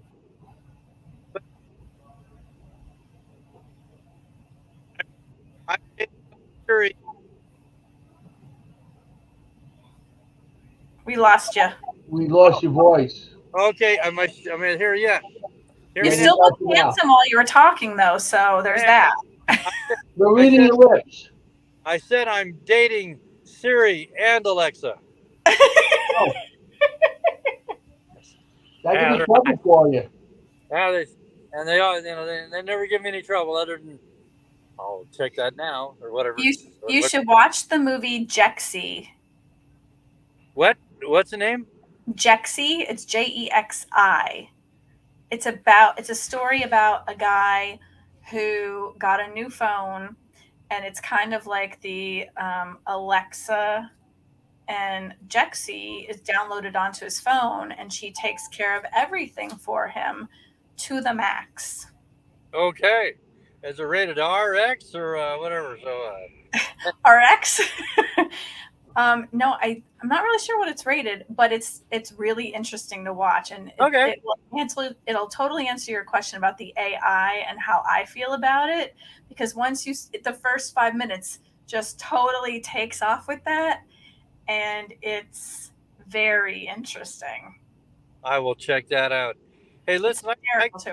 I've got to do some kind of work for a bit. I may have to beg off in a few minutes, so would you No, forget? that's okay. We didn't want to keep you too long, but thank you so much for being with In your us. car. Well, let's we got to wrap this thing up somehow special. How shall it be? What are your 3 favorite movies? Anthony, go ahead. My 3 favorite? Anthony, we'll Of start course. with you. My first one is The Godfather. To watch at any time. The Godfather. You know mine's gonna probably be more mafia movies. That's all right. Goodfellas, and Casino. There you go. I like them all. I like horror movies too, but those I could watch it whenever on. I could just watch them all the time. Yep. Maureen. Oh, this is tough. I know what my first one is because this is the one movie I turn to all the time. The Replacements. Oh, it's a great movie. That's a great movie. I think The Bronx Tale is probably one of my favorites. Too. Yeah. I like movies that teach lessons in them. And this is a strange one for me, because I don't typically like things like this, but I love the story behind it. Definitely Maybe. Okay, definitely. I'm not familiar with that one. It's Ryan Reynolds, and he talks to his daughter about who her mom is, and he makes her guess who it is. Okay, cool. Great all movie. Right. What about you? Well, mine are pretty much influential movies. Romeo and Juliet from 1968, Franco Zeffirelli, with Leonard Whiting and Olivia Hussey, who now 50 years later are saying, we shouldn't have been made to be naked on the set. So, I don't know, I ran naked 50 years ago. I thought I looked great, so Champion Streaker, 1974. More yards naked than OJ Simpson had with a football. So that one from Romeo and Juliet. And then 1959, The Horse Soldiers with John Wayne. Civil War movie, which triggered a love of the Civil War and that kind of stuff forever. And the third one, I don't know. That's too hard. That's a mean question to ask. Hey, you asked it. I know I'm not. It's wow. That is a tough one. This is tough because I think it should be the top 3 in every category because they're all so different. Let's start over. Let's see. That's your 3 favorite horror romance. Let's go for hours, and I got seconds here. Tell you what, I promise I'll come back with one later. Okay. Okay. Yeah. All right. Okay. Hey, you guys, take care. Thanks for having me on the show. Okay. And hope Thank you. Thank you for being on. I'm at the building, and feel free to give everybody my IMDb page with my 30-some producer credits, my actor credits, the whatever warrants for my arrest. No, wait, not those. No. So, do you have a website that people I can have contact all of you? his stuff I'm going to put up. Okay, Yeah. you have all the stuff already? Oh, Beautiful. yeah, you've got everything except my home address. And you only give that out if they're going to send money. We need to work together. Hey, we will see you guys later. Thanks very much. I salute you. We love you, Steve. And thank you for your Take service. care. Thank you. Thank you. You. Bye. Bye. Bye-bye. Isn't he amazing? He was good. He was I good. just Good love stories him. and everything. He's such an awesome guy. He's funny. He's intelligent. He works so hard. Like Purple Heart. This guy has it all. Yeah, Purple Heart and what was the other one? Battle Action Badge Yep. in Iraq. Yep. The Battle Got it. Action Badge. That's something. You know, He's definitely 7 years something. old, he's still going. I'm 60. I don't have half the energy this Listen, man has. You have 10 years to go. Yeah, that's Yeah, if I make it. He's like he's with it, and he's He's got going, lots yeah. of energy. Yeah, yeah. I guess all those years in the military helped him keep him, healthy and active. Yeah, he's still in the barracks helping out too. That's awesome. And he's into everything. He's interested in a little bit of everything, which is amazing to me. Mhm. Yeah. Just such a great guy. So Yeah. that was really cool. So I'm gonna start typing and put his stuff in the comments so everybody can have an idea of where to find him and what he has going on. In the meantime, do you want to talk about because I don't think we did talk about. Yes, he is live from the mothership, and yes, bring ghost snacks. Do you want to talk about our night at the Shanley a little bit? Sure. I Because mean, I don't think we have to talk about it. we really didn't talk much about it because we had the guests last week that were not chilling with us, and we just talked about pretty much what they were doing and maybe a little bit about the Shanley. Yeah, The Shanley was interesting, but at first, we met at the UFO fair in Pine Bush. We got to meet Ron. Yes, we Hey, did. Ron. So we went to the Pine Bush UFO conference where our friend Ron Iacovetti was speaking, which was amazing. So that's another big gold star for him, and we love seeing him. And we did lunch, and we got to meet Ron from ERRT Radio, which was really cool. Yeah, I gave him a Seekers Club hat. Hope he's wearing it. Seekers Club of the Paranormal hat, Ron. Hope you're wearing it, buddy. Ron, we're going to be checking in on you to make sure that you are. Yeah. And then We're in Gettysburg. we went from lunch to the Shanley Hotel because we had a night booked there with our friends so we can go and investigate and stay over, which It was fun. That was the best part. I love staying at the Shanley. well, But we always have before fun. that, we did an investigation. We did walk around, and I did see um, one of the guys was walking away. There's an area in the Shanley where there's a refrigerator and there's a hallway, and that hallway there's a bathroom there, and there's an entrance to the gentleman's quarters, and then upstairs the staircase goes above the gentleman's quarters, which is the bordello. Mhm. And also in that area on the left-hand side, downstairs, across from the entrance to the gentlemen's quarters, is a room that they have a black mirror. So that area has a lot of activity going on all the time. Well, one of the guests there, this guy, what was his name again? Uh, Dennis? Not Dennis, the other guy that was there. Ed? Ed. Ed was walking out of that area, and I seen a blue, like a big blue. I will say something solid, but I couldn't see what it was. Just dot from behind him towards down that hallway, and that was like the first thing I seen there. Then I seen the same thing later on.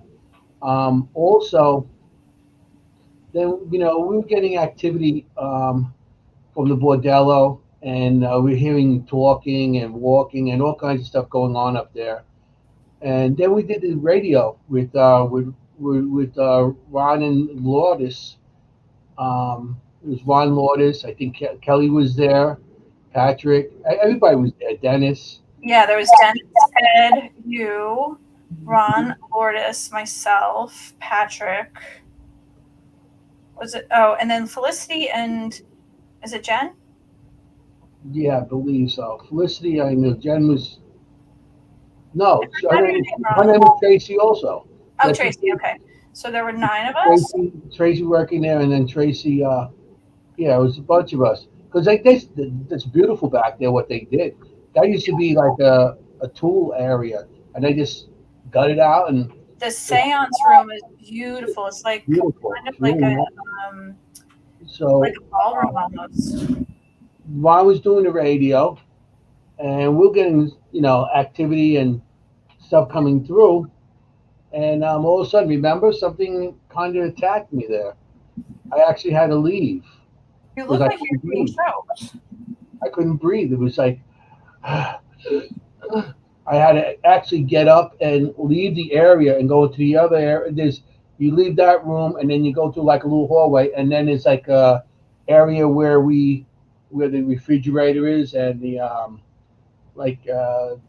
big table where we pretty much set up all our equipment. It's like our central where we drop the equipment and set up all our equipment before we set it out. And I went there, and as I went there, I actually drew. Oh, do I have the book on me? No, I don't. I actually drew what I seen that was attacking me, and it was a man with a beard. He was, like me here, bald on the top, but really long hair, long beard, and it looked like he was kind of beat up. He had 2 black eyes and a fat lip. So Where's that at? I actually drew it. That was in that room when I was being attacked. That's what I was seeing. Oh, It okay. was attacking me. So I actually drew a picture of it, and I have the picture. But that was one of the things that happened to me there. You know, but it was an interesting night. You know, and then you went upstairs with Tracy. So oh, bye, Ivy. We'll see you next time. She has to run. Maybe.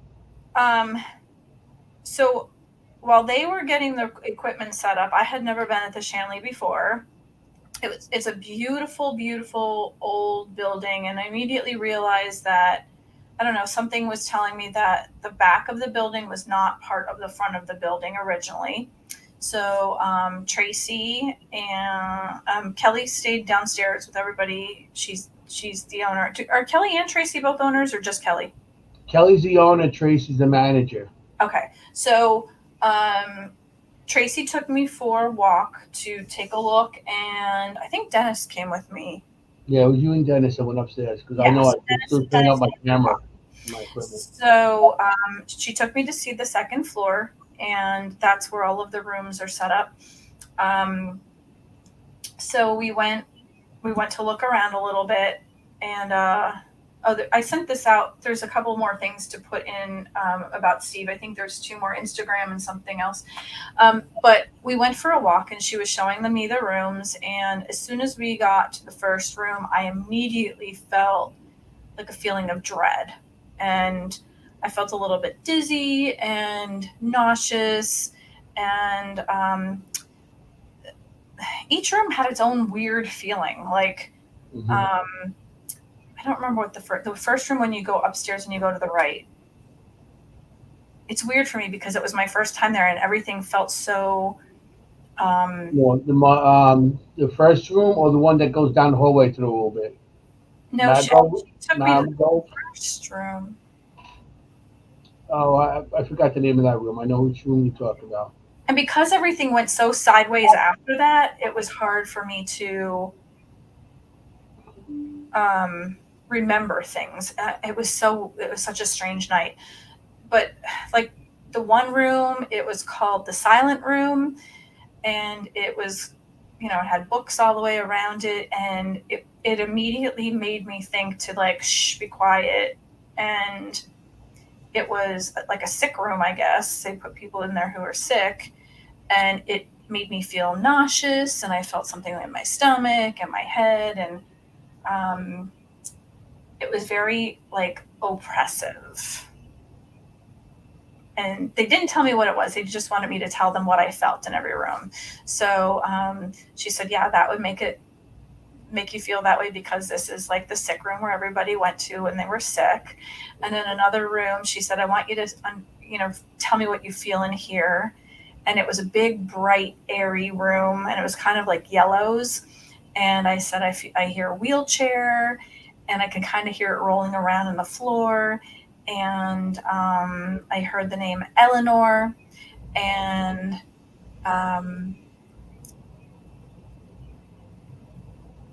there was like I don't know, it felt very important to me. So it was the Roosevelts. The Roosevelts used this room, and so that was why that was that way. And then there was another room where I felt like a very dominant male type presence, and it felt like a man was, shoulders back and very back and forth with his walk. And I don't remember what room that was, but it was very dominant male. You could feel it. And then we came back out, and like I looked into another room, and I started feeling a little bit sick, and like every single room on this floor had a different feeling to it. So we went back downstairs, and we were with you guys. We were using the ITC method for a while because Felicity and Tracy had to leave. And then we waited for Patrick, who's another medium. And then he asked if I had been to the 3rd floor yet. And I said no. And it immediately made me feel sick when he said that. And he kind of had this smirk on his face. And he said, I want you to see what you get from the 3rd floor. So as soon as Tracy opened the 3rd floor, I said, oh my God, who fell out of here?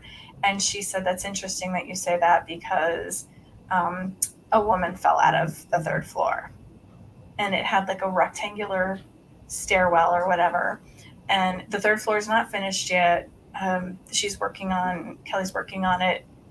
And well, 3rd floor has been like that for a long time, so yeah, that's the most haunted floor. Yeah, it's not a good feeling up there, and every single room made me feel worse and worse. I literally felt like I was either spinning on my heels or I was being forced forward or forced backward. But the first room made me sick. The second room, I was starting to look inside of it, and she said, turn around. And when I turned around, there was a guy who was standing at the end of the hall with his arms dangling next to him with his head down, staring up at me. with longer, scraggly hair. And I kind of heard him say, I'm coming for you later, which was really strange to me because, I'm not really afraid of anything. I've kind of seen almost everything, and I know that I have some kind of protector. But to know that this was going to happen, and then Anthony had been choked by whatever this was before, and know that you're going to be a female and be by yourself at night, and there's nothing that can stop whatever it is because it's not physical. It's kind of scary. And I didn't know it, but I was going to be sleeping below it that night. I was on the other side of the building from everybody else. So each room got worse and worse and worse. And I had little kids kind of like grabbing at my legs, and there were cats crawling around my ankles, and it was just a weird night. And then we continued on with the ITC, and I just kept thinking, I just want to sit here and listen to this all night long because I just don't want to go to bed. I don't know, and then we went over to the brothel for a while, and we did the Estes method, and that was really cool. The Estes method, yeah, that came out. So that was interesting because the Estes method, the way I do it is I do it wireless, and I have two locations going on at the same time, and I'm sitting at a separate location, so they don't hear my questions. And Lourdes did amazing. And that's another thing. We don't have to ask questions half the time because the two spirits, because one was on the first floor, and one was on the third floor. One was in the basement, one was on in the brothel in the back. That was like the second floor, and they were talking back and forth. They were saying the same thing. I wrote down everything, but the basement was saying something, and the third floor would say the same exact thing, and that was the weirdest part because they couldn't hear each other because they were two separate places, and I was somewhere totally else listening with speakers that were on wireless, connected with the wireless mics, and it really came out very interesting that they were like responding. And then at the end of the night, I was reading everything going across from the one that coming from the second floor to the basement, and they were matching. And it was like telling a story. Yeah.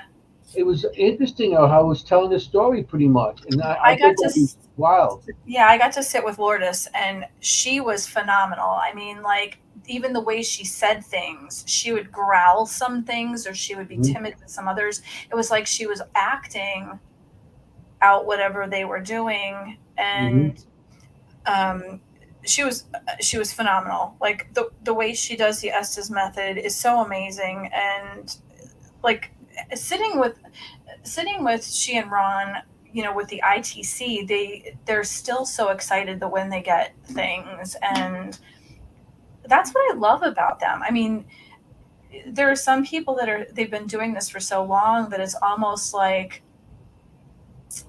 they got the word, book or whatever, and okay, they said book and they write it down. They're so excited about what they do and so passionate about what they do that they're like us. We get excited when we hear something, and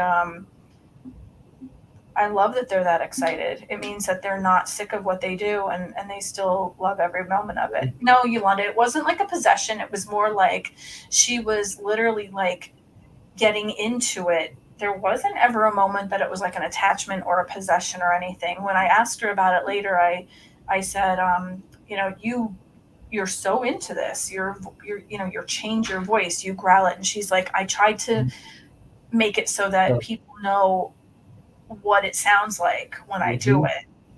And then I tried to do it. I couldn't get it. I couldn't hear anything. And I think maybe because I am a psychic medium, I hear it regularly. So I don't know, maybe they don't want to talk through me. Maybe they don't want it to be that way. What Lourdes does is the way we should do it.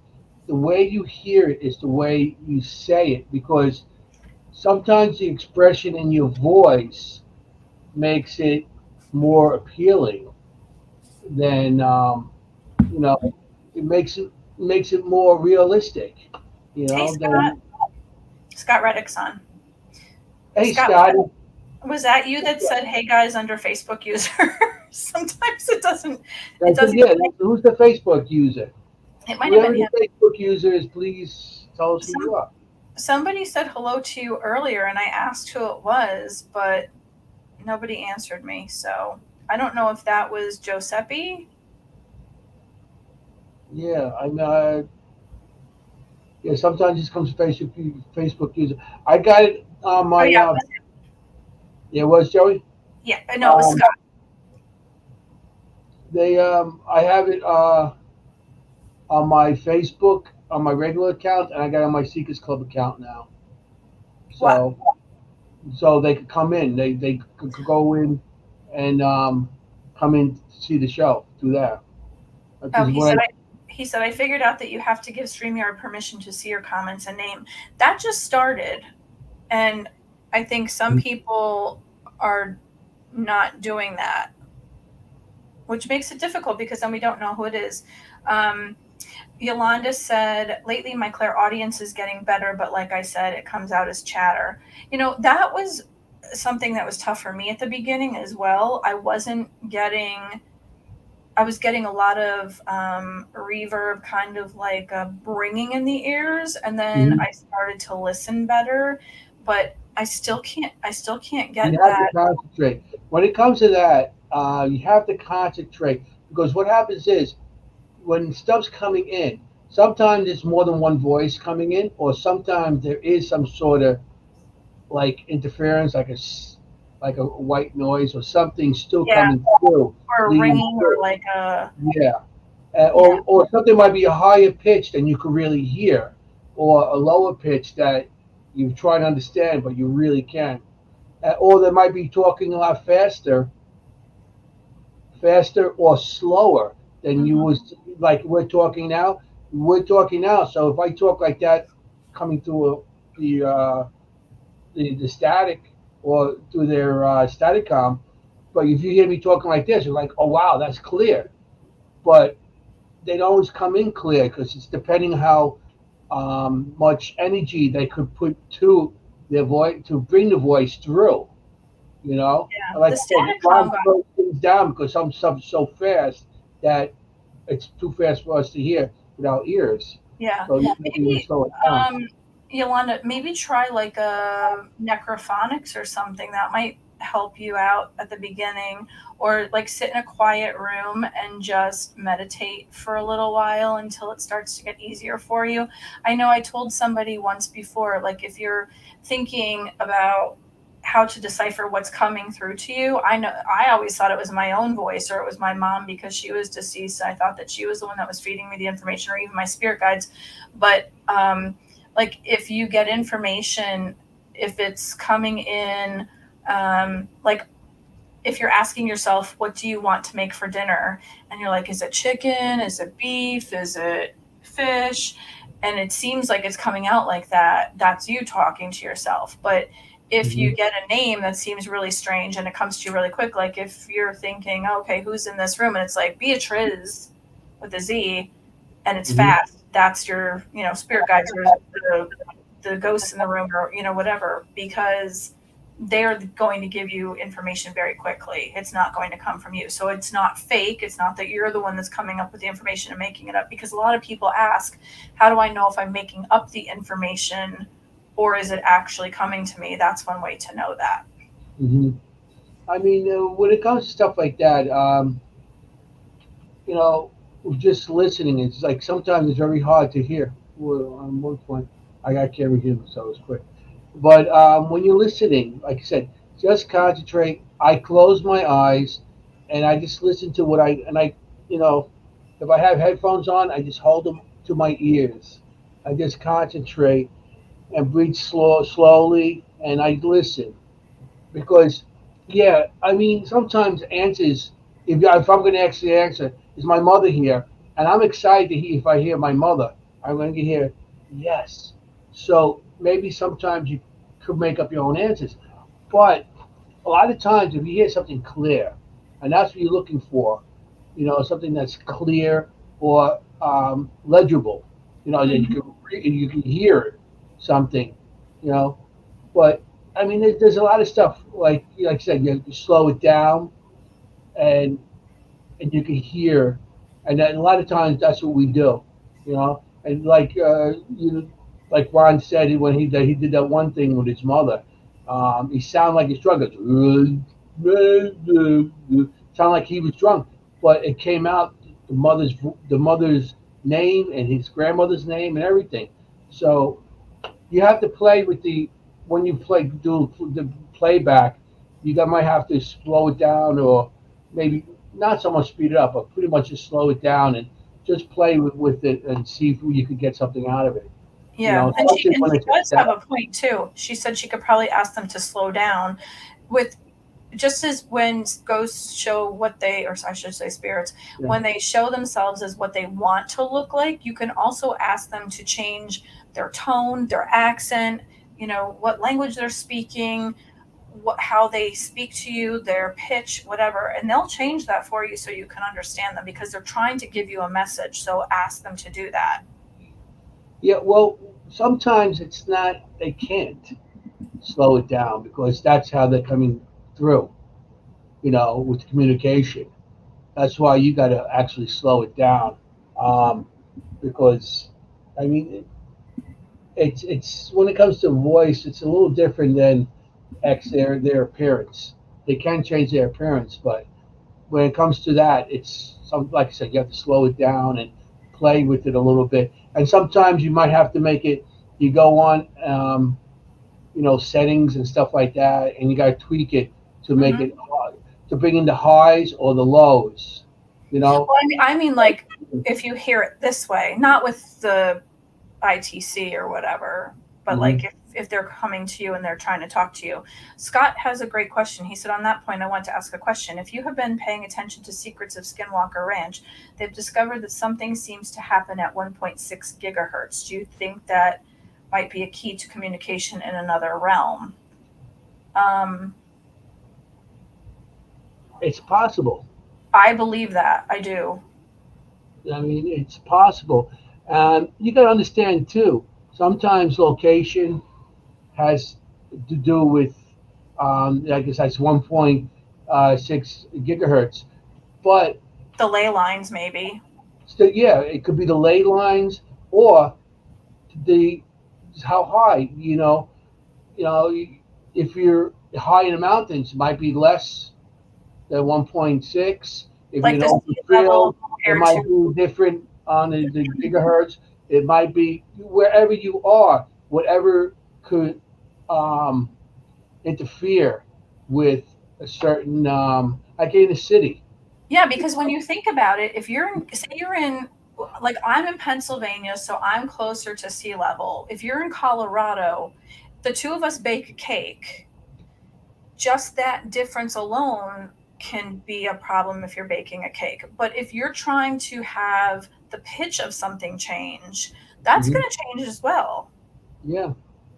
Well, I mean, geological graphs where you are, location. I mean, I think that has a lot to do with different. I mean, Skinwalker Ranch. That's a there are hills there, Hmm. like at the fair, but there's a lot of flat ground where they have the cows and everything going, in the fields. Yeah, So I just mean, the difference with you the echo I of the mean, what I can see on canyons. TV looks like a lot of open fields there that can, and plus can walk around. You never know.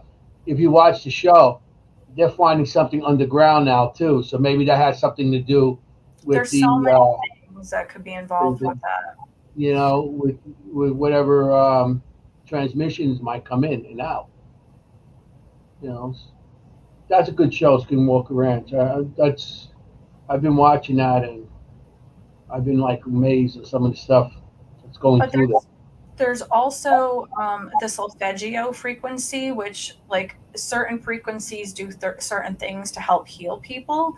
So hmm just the frequency itself could be part of that hmm because just, a small difference in the frequency could change something. Yeah, it could be almost anything. in any area. I mean, when it comes to audio and stuff coming in, like with the radios and stuff like that, I'm not saying so much with the radio that, well, with this static com that Ron and Lourdes are doing, and Tony and Sherry, Mm-hmm. like radio signals and stuff like that. I'm talking more about. It has to do with. I mean, depending where you're getting the transmission from, also, you don't know where you're getting it from. You know what I mean? Maybe it's bouncing off a satellite. Maybe something from outer space is bouncing something off our satellites to give us some kind of vocals of what they want to tell us. You know? Right. I'm just looking up the solfeggio frequencies right now because I wanted to see what's close to that. Mm-hmm. Yeah. So That's a good question, Scott. he said it's his, My it's wife. his and his wife's current binge watch. So if it's 1.6, like the lowest on the scale would be 174. It's physical pain relief and stress relief. But to get to the point where you're going to increase positive energy and clarity, it's 963. And I think like the God frequency is, I wanted to say it was like,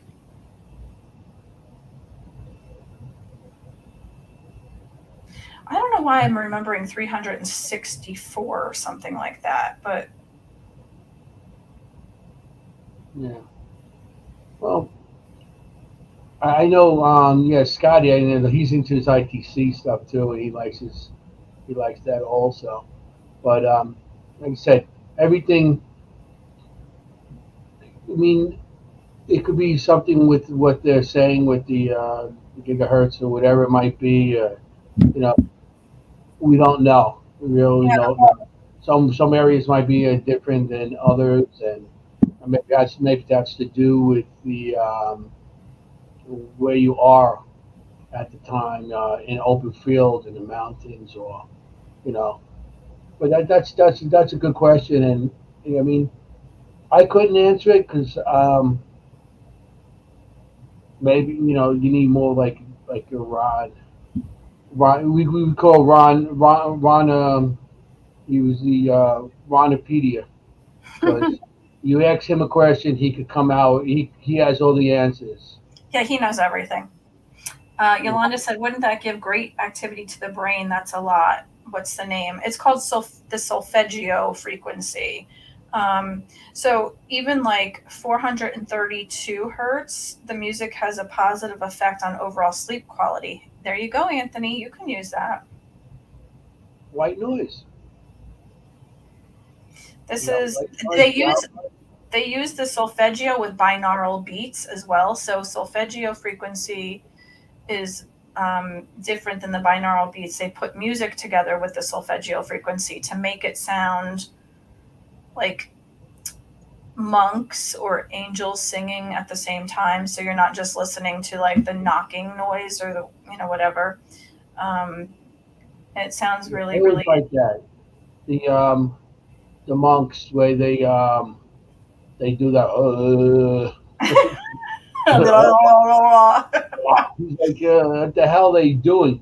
But yeah, that's interesting because I actually had tapes of that, DVDs and stuff like that, CDs on that, and you just put that on and just listen to it, and really, you can meditate and put you in a different area.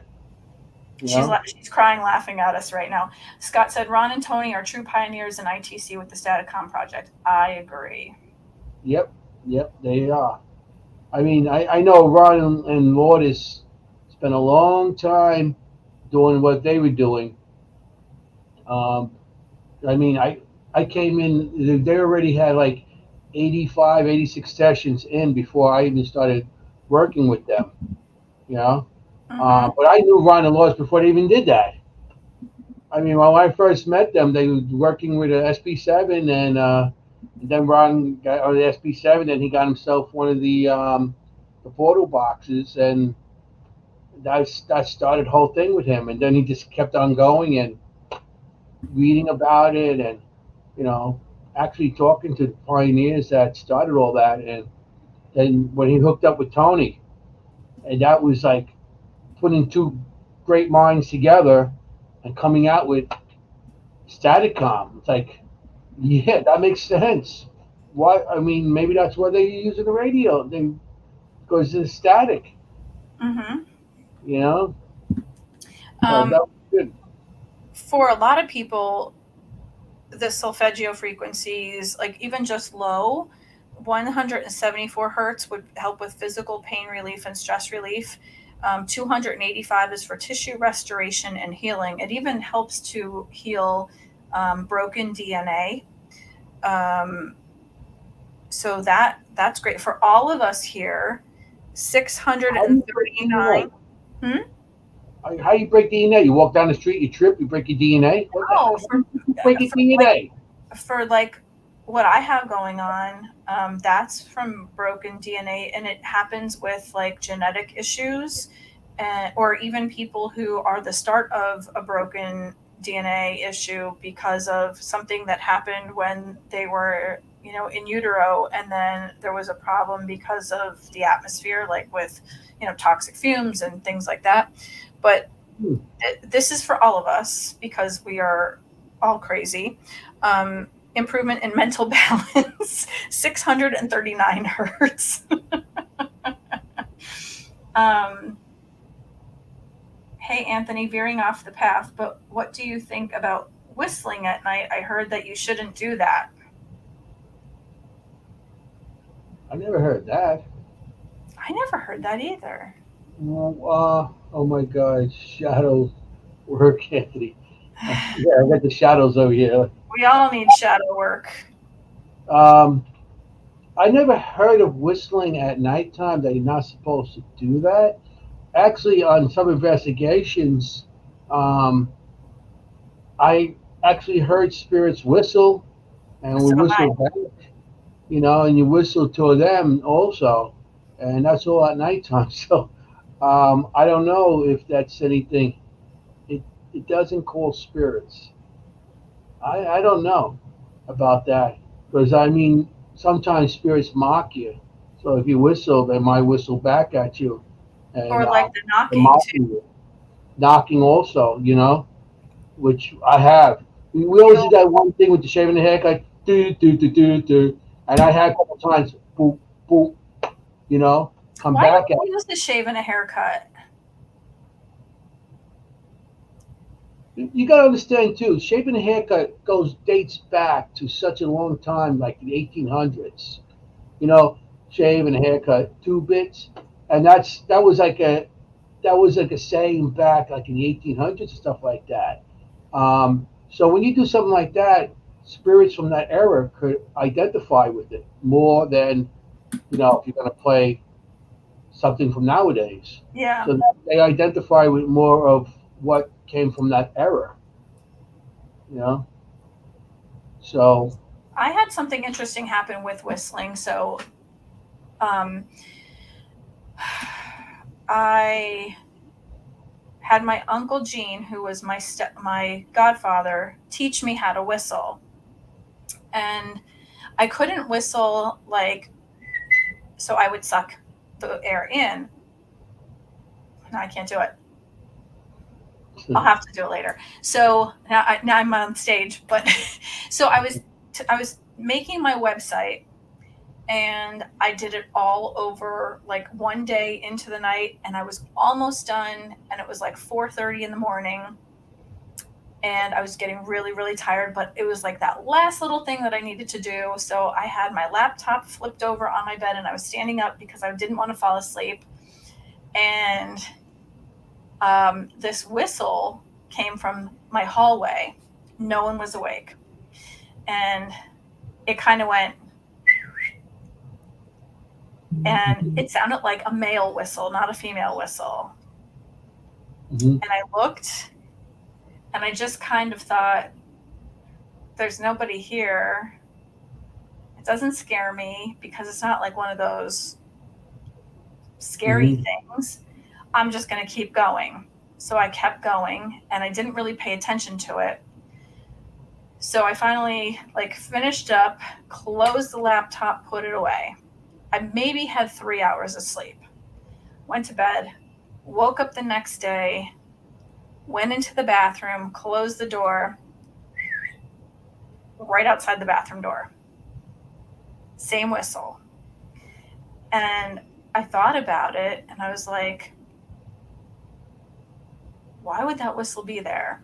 So I was talking to somebody else and I said, you're not going to believe this. There was a whistle outside the hallway when I was doing my website. And there was just another whistle now, same whistle. And they said, who would whistle like that? And I said, I think it sounds like my Uncle Gene. And I said, but why? Why would he be here? There's no reason. And they said, who else whistles like that? And I said, me. And he said, you were whistling to yourself last night to show yourself that you screwed something up. Go back to where you were at that point in whatever you were doing. Check it out. Because you just whistled again to remind yourself of what happened last night to go back to that spot. Do you know that there was an error? A big one. Wow. That's interesting. So I was whistling to myself in another dimension to go back to another time. It was crazy. So they call that echoes. Yeah. They call that echoes. Yeah. When something comes to time like that, it's an echo. Yeah. Yeah. Got to go way back with the nursery rhyme. Well, with nursery rhymes, I have music boxes, and there's a little crank music box. One's Ferris Jacques, one's Mary Had a Little Lamb, and for kid rhymes. So I had one. I was at Burlington Prison at in Mount Holly, New Jersey, and I had one Ferris Jacques one. So I'm like, and I playing, and go ding ding like Ferris Jacques, but it's these little music box, so it's like the goes off. So I said, anybody know who can somebody name that? And I got an EVP saying Ferris Jacques. Oh, that just gave me the chills. Clear, and it sounded like a little girl, but we were in a prison. There's no that prison goes back to early 1800s and stuff like that. That's crazy. That was interesting, and it actually. So and I do use them and nursery rhymes. We use music. We go locations. We play music. We go back and matter of fact, we did it at the Burlington prison, and we played old piano music from like the early 1920s, like that fast type of stuff. And we had ramparts. We had 3 ramparts. One down the hall, one in the middle hall, one in the end of the hall by me.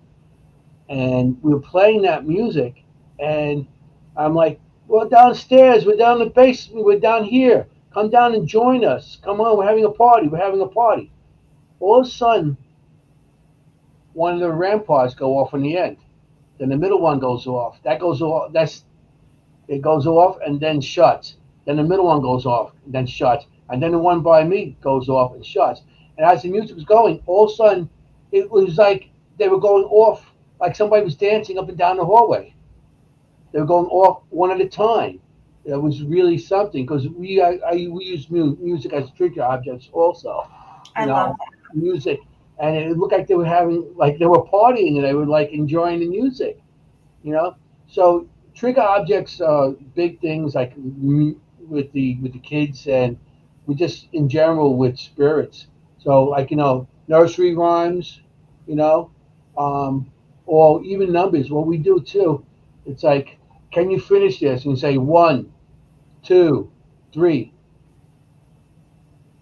4, 5, 6. You know what I mean? And 1, 2, 3, and then they have to fill in a number and we get that also. You get that a lot. It's like Yeah. all A, B, C, E, F, G, and they'll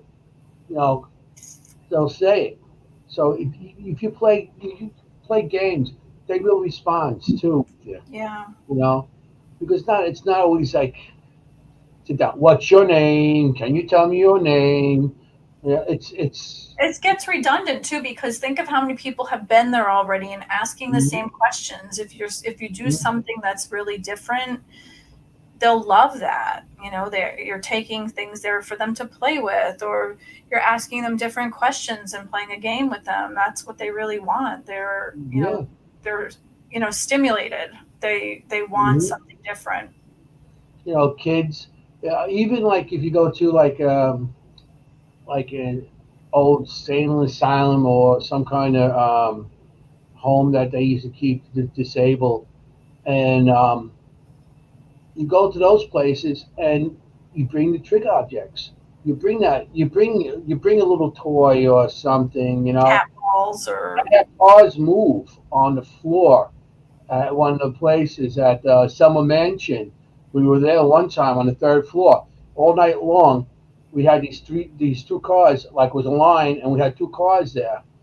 And I say at the end of the night, we're breaking down everything, and I break down my thing, and I see the cars. The cars are there. I turn around. I go put my stuff in the hallway. I come back. The cars are moved. I'm like, of course. Now we break down the equipment. There's no cameras. You didn't even get it. So, but yeah, they're playing games with you. big objects, and you play with them. The spirits.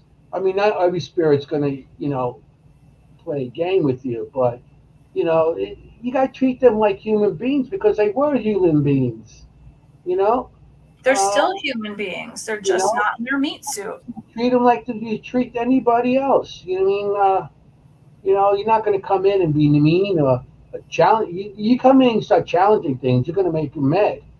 You know, so you try every little way you can to get evidence from a spirit when you go into a location because you know you challenge them, you're going to get back what you're putting into it. And if you go on a location and you don't have, say you had to fight somebody and your energy is not positive, it's drained, and you have that annoyedness, you being annoyed or whatever, mad, and you go to a location, you're going to get less evidence. Mm-hmm. You're going to get less evidence because they feed more on a positive, you know, energy. So, because we had that also on locations too, you know, it, but you know, so yeah, fairy tales. You tell a story or whatever. Or, I go with spirits of with children at Trans Allegheny, there's a spirit of a girl there in one of the locations. Matter of fact, her her her mother was a patient there. I think she was attacked and she was raped, and the kid was actually born and raised there. And pretty much, and she, I don't know, I think her name is Lily, but she's in one of the rooms on the hall. So when I was there, I was with Chris and Audra, and we were going to the room where the girl was. So I go over, and where there's toys on the floor. So I get on the floor. I, it's not easy for me to get off the floor. It's easy I was just gonna off say that. the floor, but it's not easy for me to get off the floor. But I got on the floor, and I'm like, hey, okay, sweetie, let's play with the ball. I start rolling the ball, and like I'm playing. You get down to their level, like you would do like if you were playing with a child, you know, and you go down to their level and you play.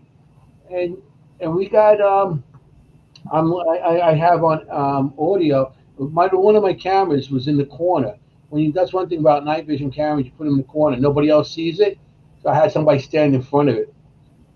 Somebody came in and was standing in front of it. So I got the audio. So I'm like, hey, sweetie, don't. I said, come on, don't be shy. Don't be shy. All of a sudden you hear like a man's voice, and it wasn't Chris or anybody else. and you hear, "Come on, go ahead. Don't be shy. Don't be shy," like that. EVP. I had it on my camera, audio. So that was interesting, you know. So Anthony, make for the those are the sacrifice. Yeah, we make for the prayer. Yeah, Yeah, Scott. That you should see me trying to get off that floor. That wasn't easy. I wish I was there for that. Yeah, I feel like a beach ball on the floor trying to roll. Get up, get up. You know. But yeah, I got up. I got to finish the location. You know, yeah, Scotty was there. I think that night too. That's when I first met him. Yeah, that was a good night. We had a good night there. So this weekend I'll be at the Patio House. Um, it's in Montgomery, New York. I'll be there with a bunch of people. Um, what do you call it? It was, I'll be there with Richard Seller, Ron and Lourdes, of course. They don't go nowhere. We all stick together.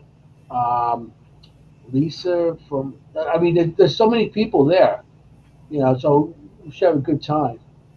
Yeah. So yeah, I can't wait for that. It's the first time I'm going to be in this place, and it's a bunch of different people. And somebody was invited. So hopefully he shows. You know what I'm talking about. I'm not going to say his name, but you know what I'm talking. Yes, yes, yes, yes. Yeah. So I hopefully he hope you guys shows. have a good time. I'm not able to make it. Um, it Yeah. sounds like a good time though. Yeah, we should. Yeah. Scotty said, Next yeah. time. Yeah. I mean, well, like I said, I get these invitations all the time, and I just come in and it's like, you know. Scotty said Tala. Tala. That's Trans Allegheny Lunatic Asylum. Yes. Okay. This Yeah, weekend I will be helping with season 4 of Death Walker with Nick Roth. Excited. So excited. that's good. Yeah. So that'll be fun. Um, this will be my second, third, and fourth time doing this because it's going to be 2 days worth. And they're really Nice. fun to work with and awesome people. They are so down to earth and so much fun to work with. So keep your eye out. Apparently, I love Nick Roth as well, Scott. He's like the nicest human being on the planet. apparently, I wasn't fast enough because they needed an Italian guy, a hitman, and they already had somebody playing that part. People jump on that stuff. I'm telling you, like this stuff. I never knew that existed. Wouldn't it have been funny if you did and then we just showed up and we're like, hey, forget about it. Yeah, whoa, hey, what are you talking about? Bada bing, bada boom, hey. Bada boom. Yeah. Somebody actually plays Tessa and she looks just like her. It's amazing when they do the reenactment. So Yeah, I can't wait. Yeah, I can't wait. Well, I got this. I got a couple other things coming up. I think, well, July we got the. I can't wait for the bash. I'm Yeah, so excited. Do you realize that it's not even a month? yeah, I know it's getting. Because we would be there 2 days already. Yeah, yeah. Well, you know, you're gonna be there Thursday night too, aren't you? I'll be there the 13th, 14th, 15th, 16th. Maybe a show. What? Maybe a show. Thursday night show. Maybe we could do it from there. Oh, that's right. Mm-hmm. I didn't even think about that. Scott said you have to make them an offer that they can't refuse. You have to tell them that you're going to leave them a horse head and their bed. Hey, Scotty. I'm not that. I'll leave them cannoli. Yeah, we'll have to find a place where we can actually set up and we can actually sit side by side. Yeah. We could do that there. I have You a know, feeling this one's going to be cut short. what at this over there? Well, maybe if they're having a party on the deck, we'll go out to the deck and we can interview everybody at Oh once. my God. I cannot apologize enough for what's going to happen. Yolanda, at the Bash, it's a huge ballroom set up with vendors of paranormal and supernatural items. There are conference rooms set up with speakers of every sort. There is a metaphysical panel that I'll be speaking on. There is an equipment panel, right? Which Ron's going to be speaking. Ron and Lourdes are speaking at. No, they're doing their not equipment. They're doing their stuff. Yeah, well, like there's equipment and theirs is not equipment, but it's techniques and things like that. Yeah, techniques and stuff like that. Yeah. And then one night it's going to be contests because this year it's not in August, it's in July. So it's going to be a different theme. It's going to be Christmas in July. So they're having the best Krampus, the cutest elf, karaoke. What else? It's ugly t-shirts, ugly shirt contest. Christmas t-shirt contest. Yeah. And I think you pick your first song for karaoke, and then whomever they have it narrowed down to for the last 3 or something, then they pick the song for you. I don't know how they're doing it, but it's a damn good time. I can tell you that much. Yeah. Well, afterwards, because I've been doing quite a few years now, and I get I get the table, and I don't sell nothing. I just sit there, I put my equipment out, and people come up and we just talk about paranormal. And hi Andy Simonelli. Who is that? User. I know that Tracy. Facebook user, please just give us your name. Hey, Scott Reddick. Is that Lourdes? Yeah. I don't know. Hi Anthony Simonelli. Hi Lourdes. No, Lourdes was saying hi Anthony. I don't know. But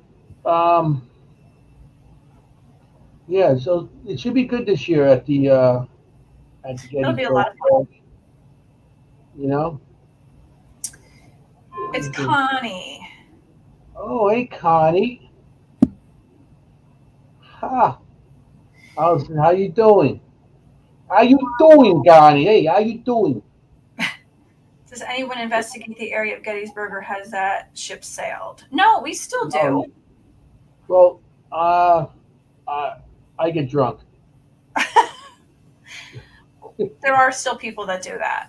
No, there are a lot of people out there, but that's the only thing about out there around that time. It gets crazy. Everybody does it, and there's locations like that you really can't go on the battlefield at nighttime.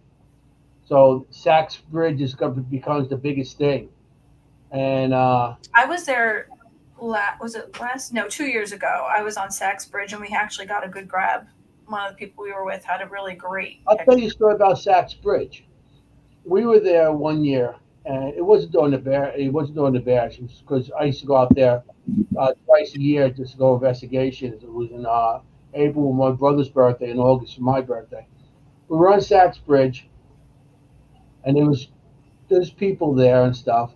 And I'm standing out by the end of the bridge. I'm doing my my thermal, and I have a night vision camera, and my thermal all of a sudden just went dead. So okay, I put it in my pocket, and I have my camera, and a guy comes walking by me, dressed like a soldier.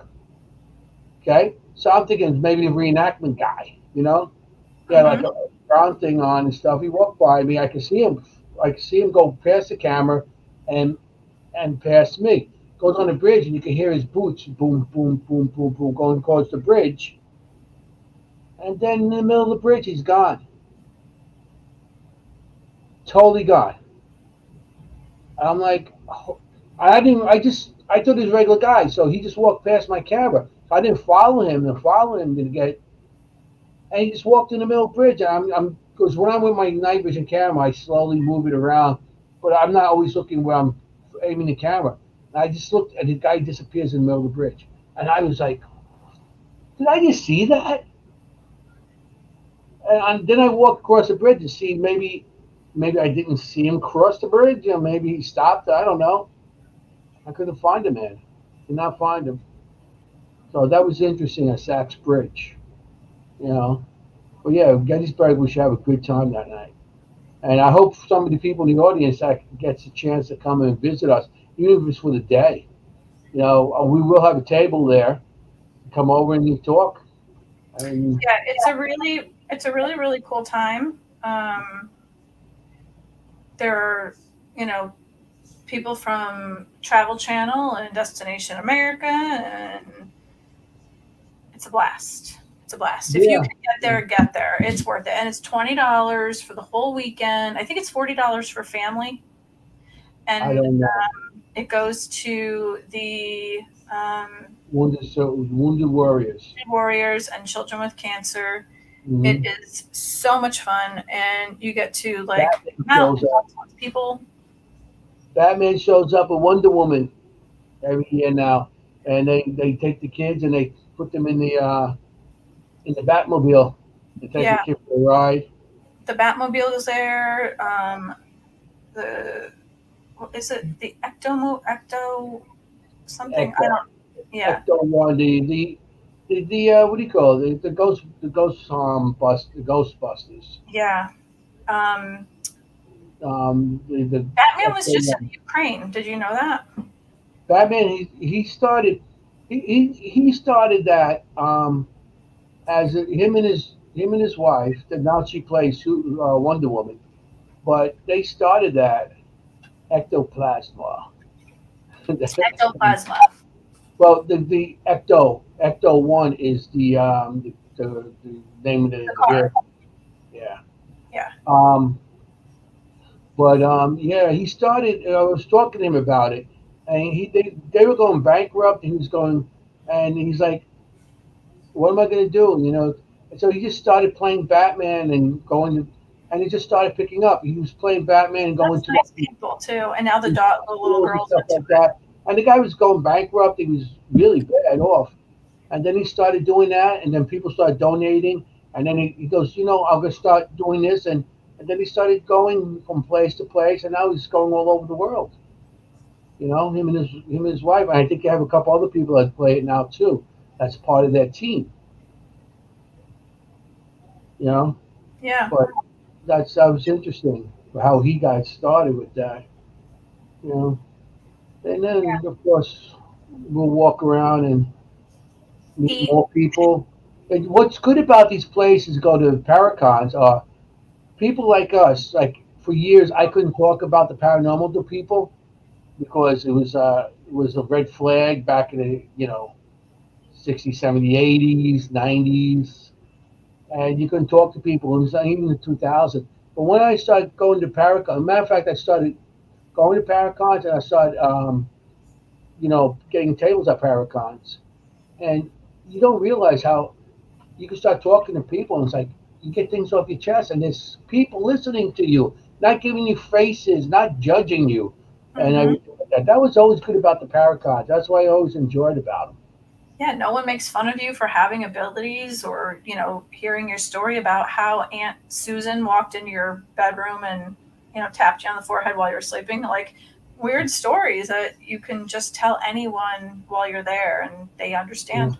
And they got stories too that they want to get off their chest because they can't talk about it, and Yeah. that's even better when a person comes up to you and they go, I don't talk about this much, and it says, and then they go, I feel better now. You know. Yeah, definitely. So, you There are know. lots of people there, lots and lots. And there's other. It's not just paranormal. We have some WWE wrestlers. Um, Yeah, wrestlers over there. You yeah, know. it's a really good time. It's definitely a good time. Oh, there's food trucks and there's, you know, Hmm. They're not expensive either. That's what's good about them. The best part about it, they got a cigar truck, a cigar. oh, I So, thought you were going to say us.